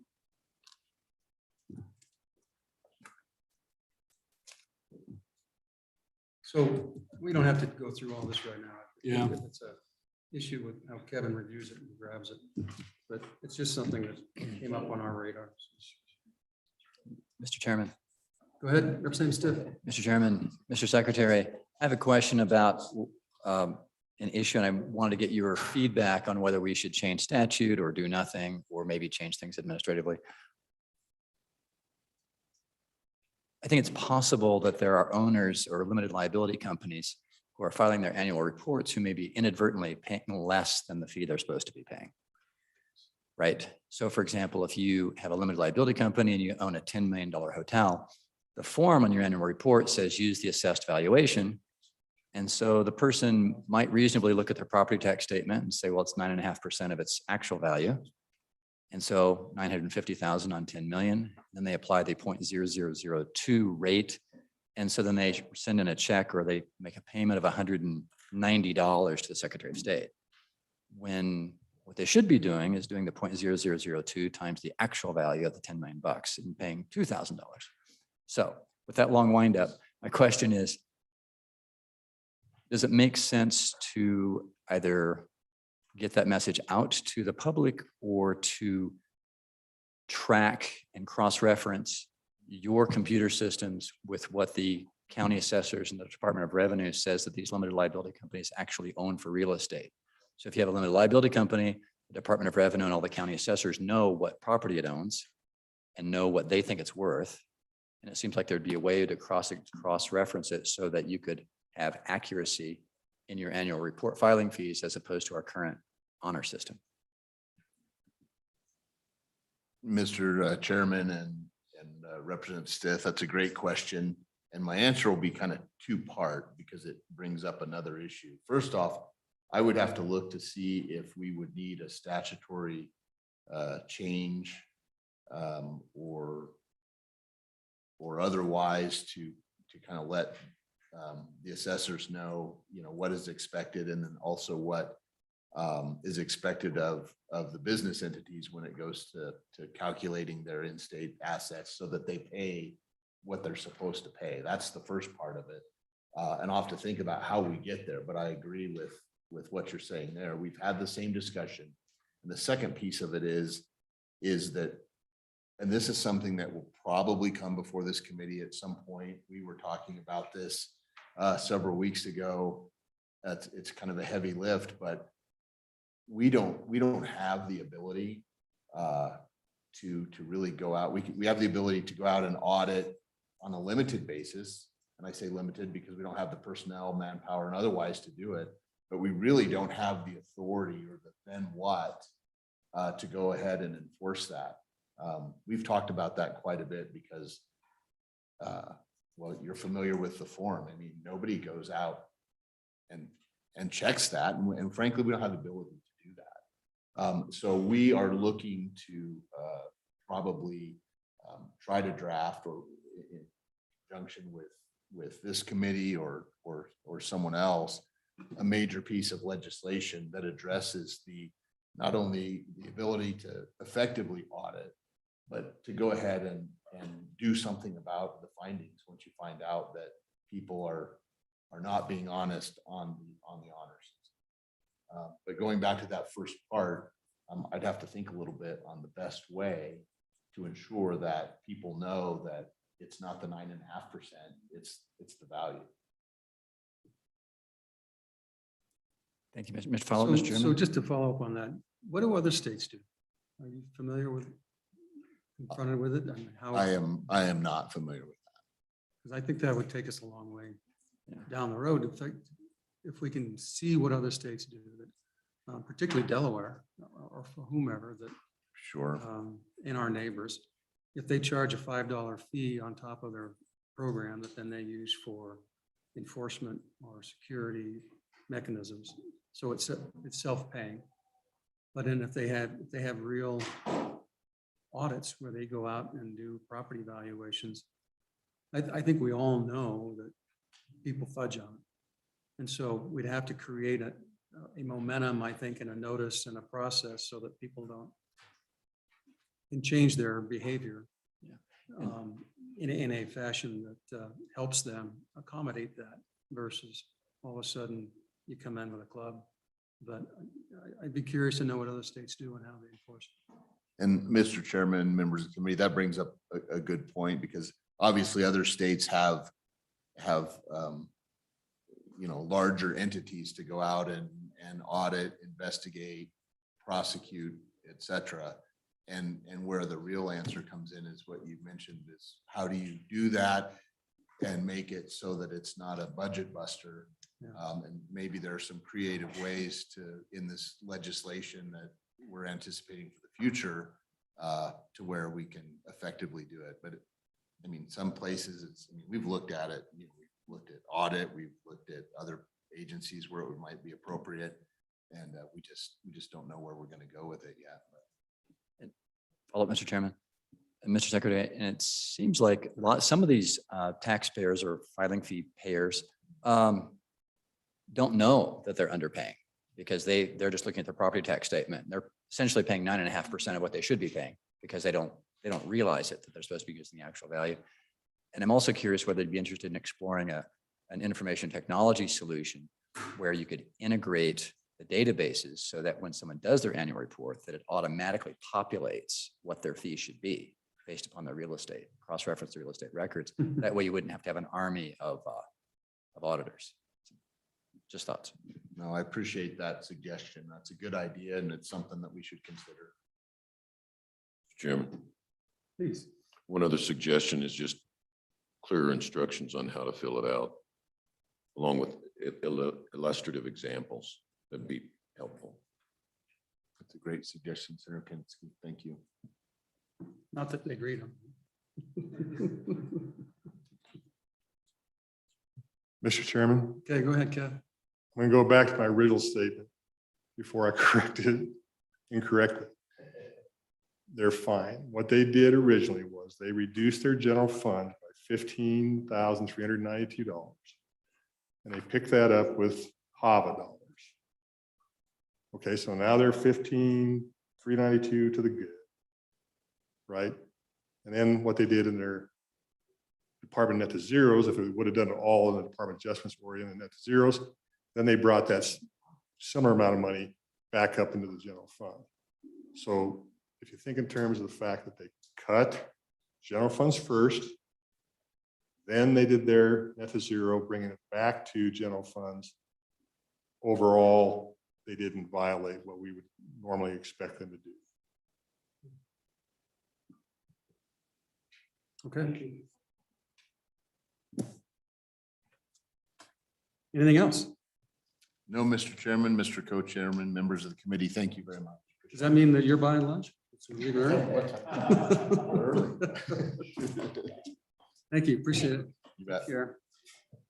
All right, folks, it's 11:41. We're actually continue to be ahead of schedule. I would suggest that we break and come back at 12:30. And that way we can bring in the state auditor, and the treasurer will be on early, so we'll probably get out early today. Don? Yeah. Mr. Chairman, that is correct. We've reached out to a couple of agencies. Unfortunately, we've not been successful in adding another one at 3. Okay. Well, we could take a little longer lunch. We'll come back at 1. Let's do that. Yeah.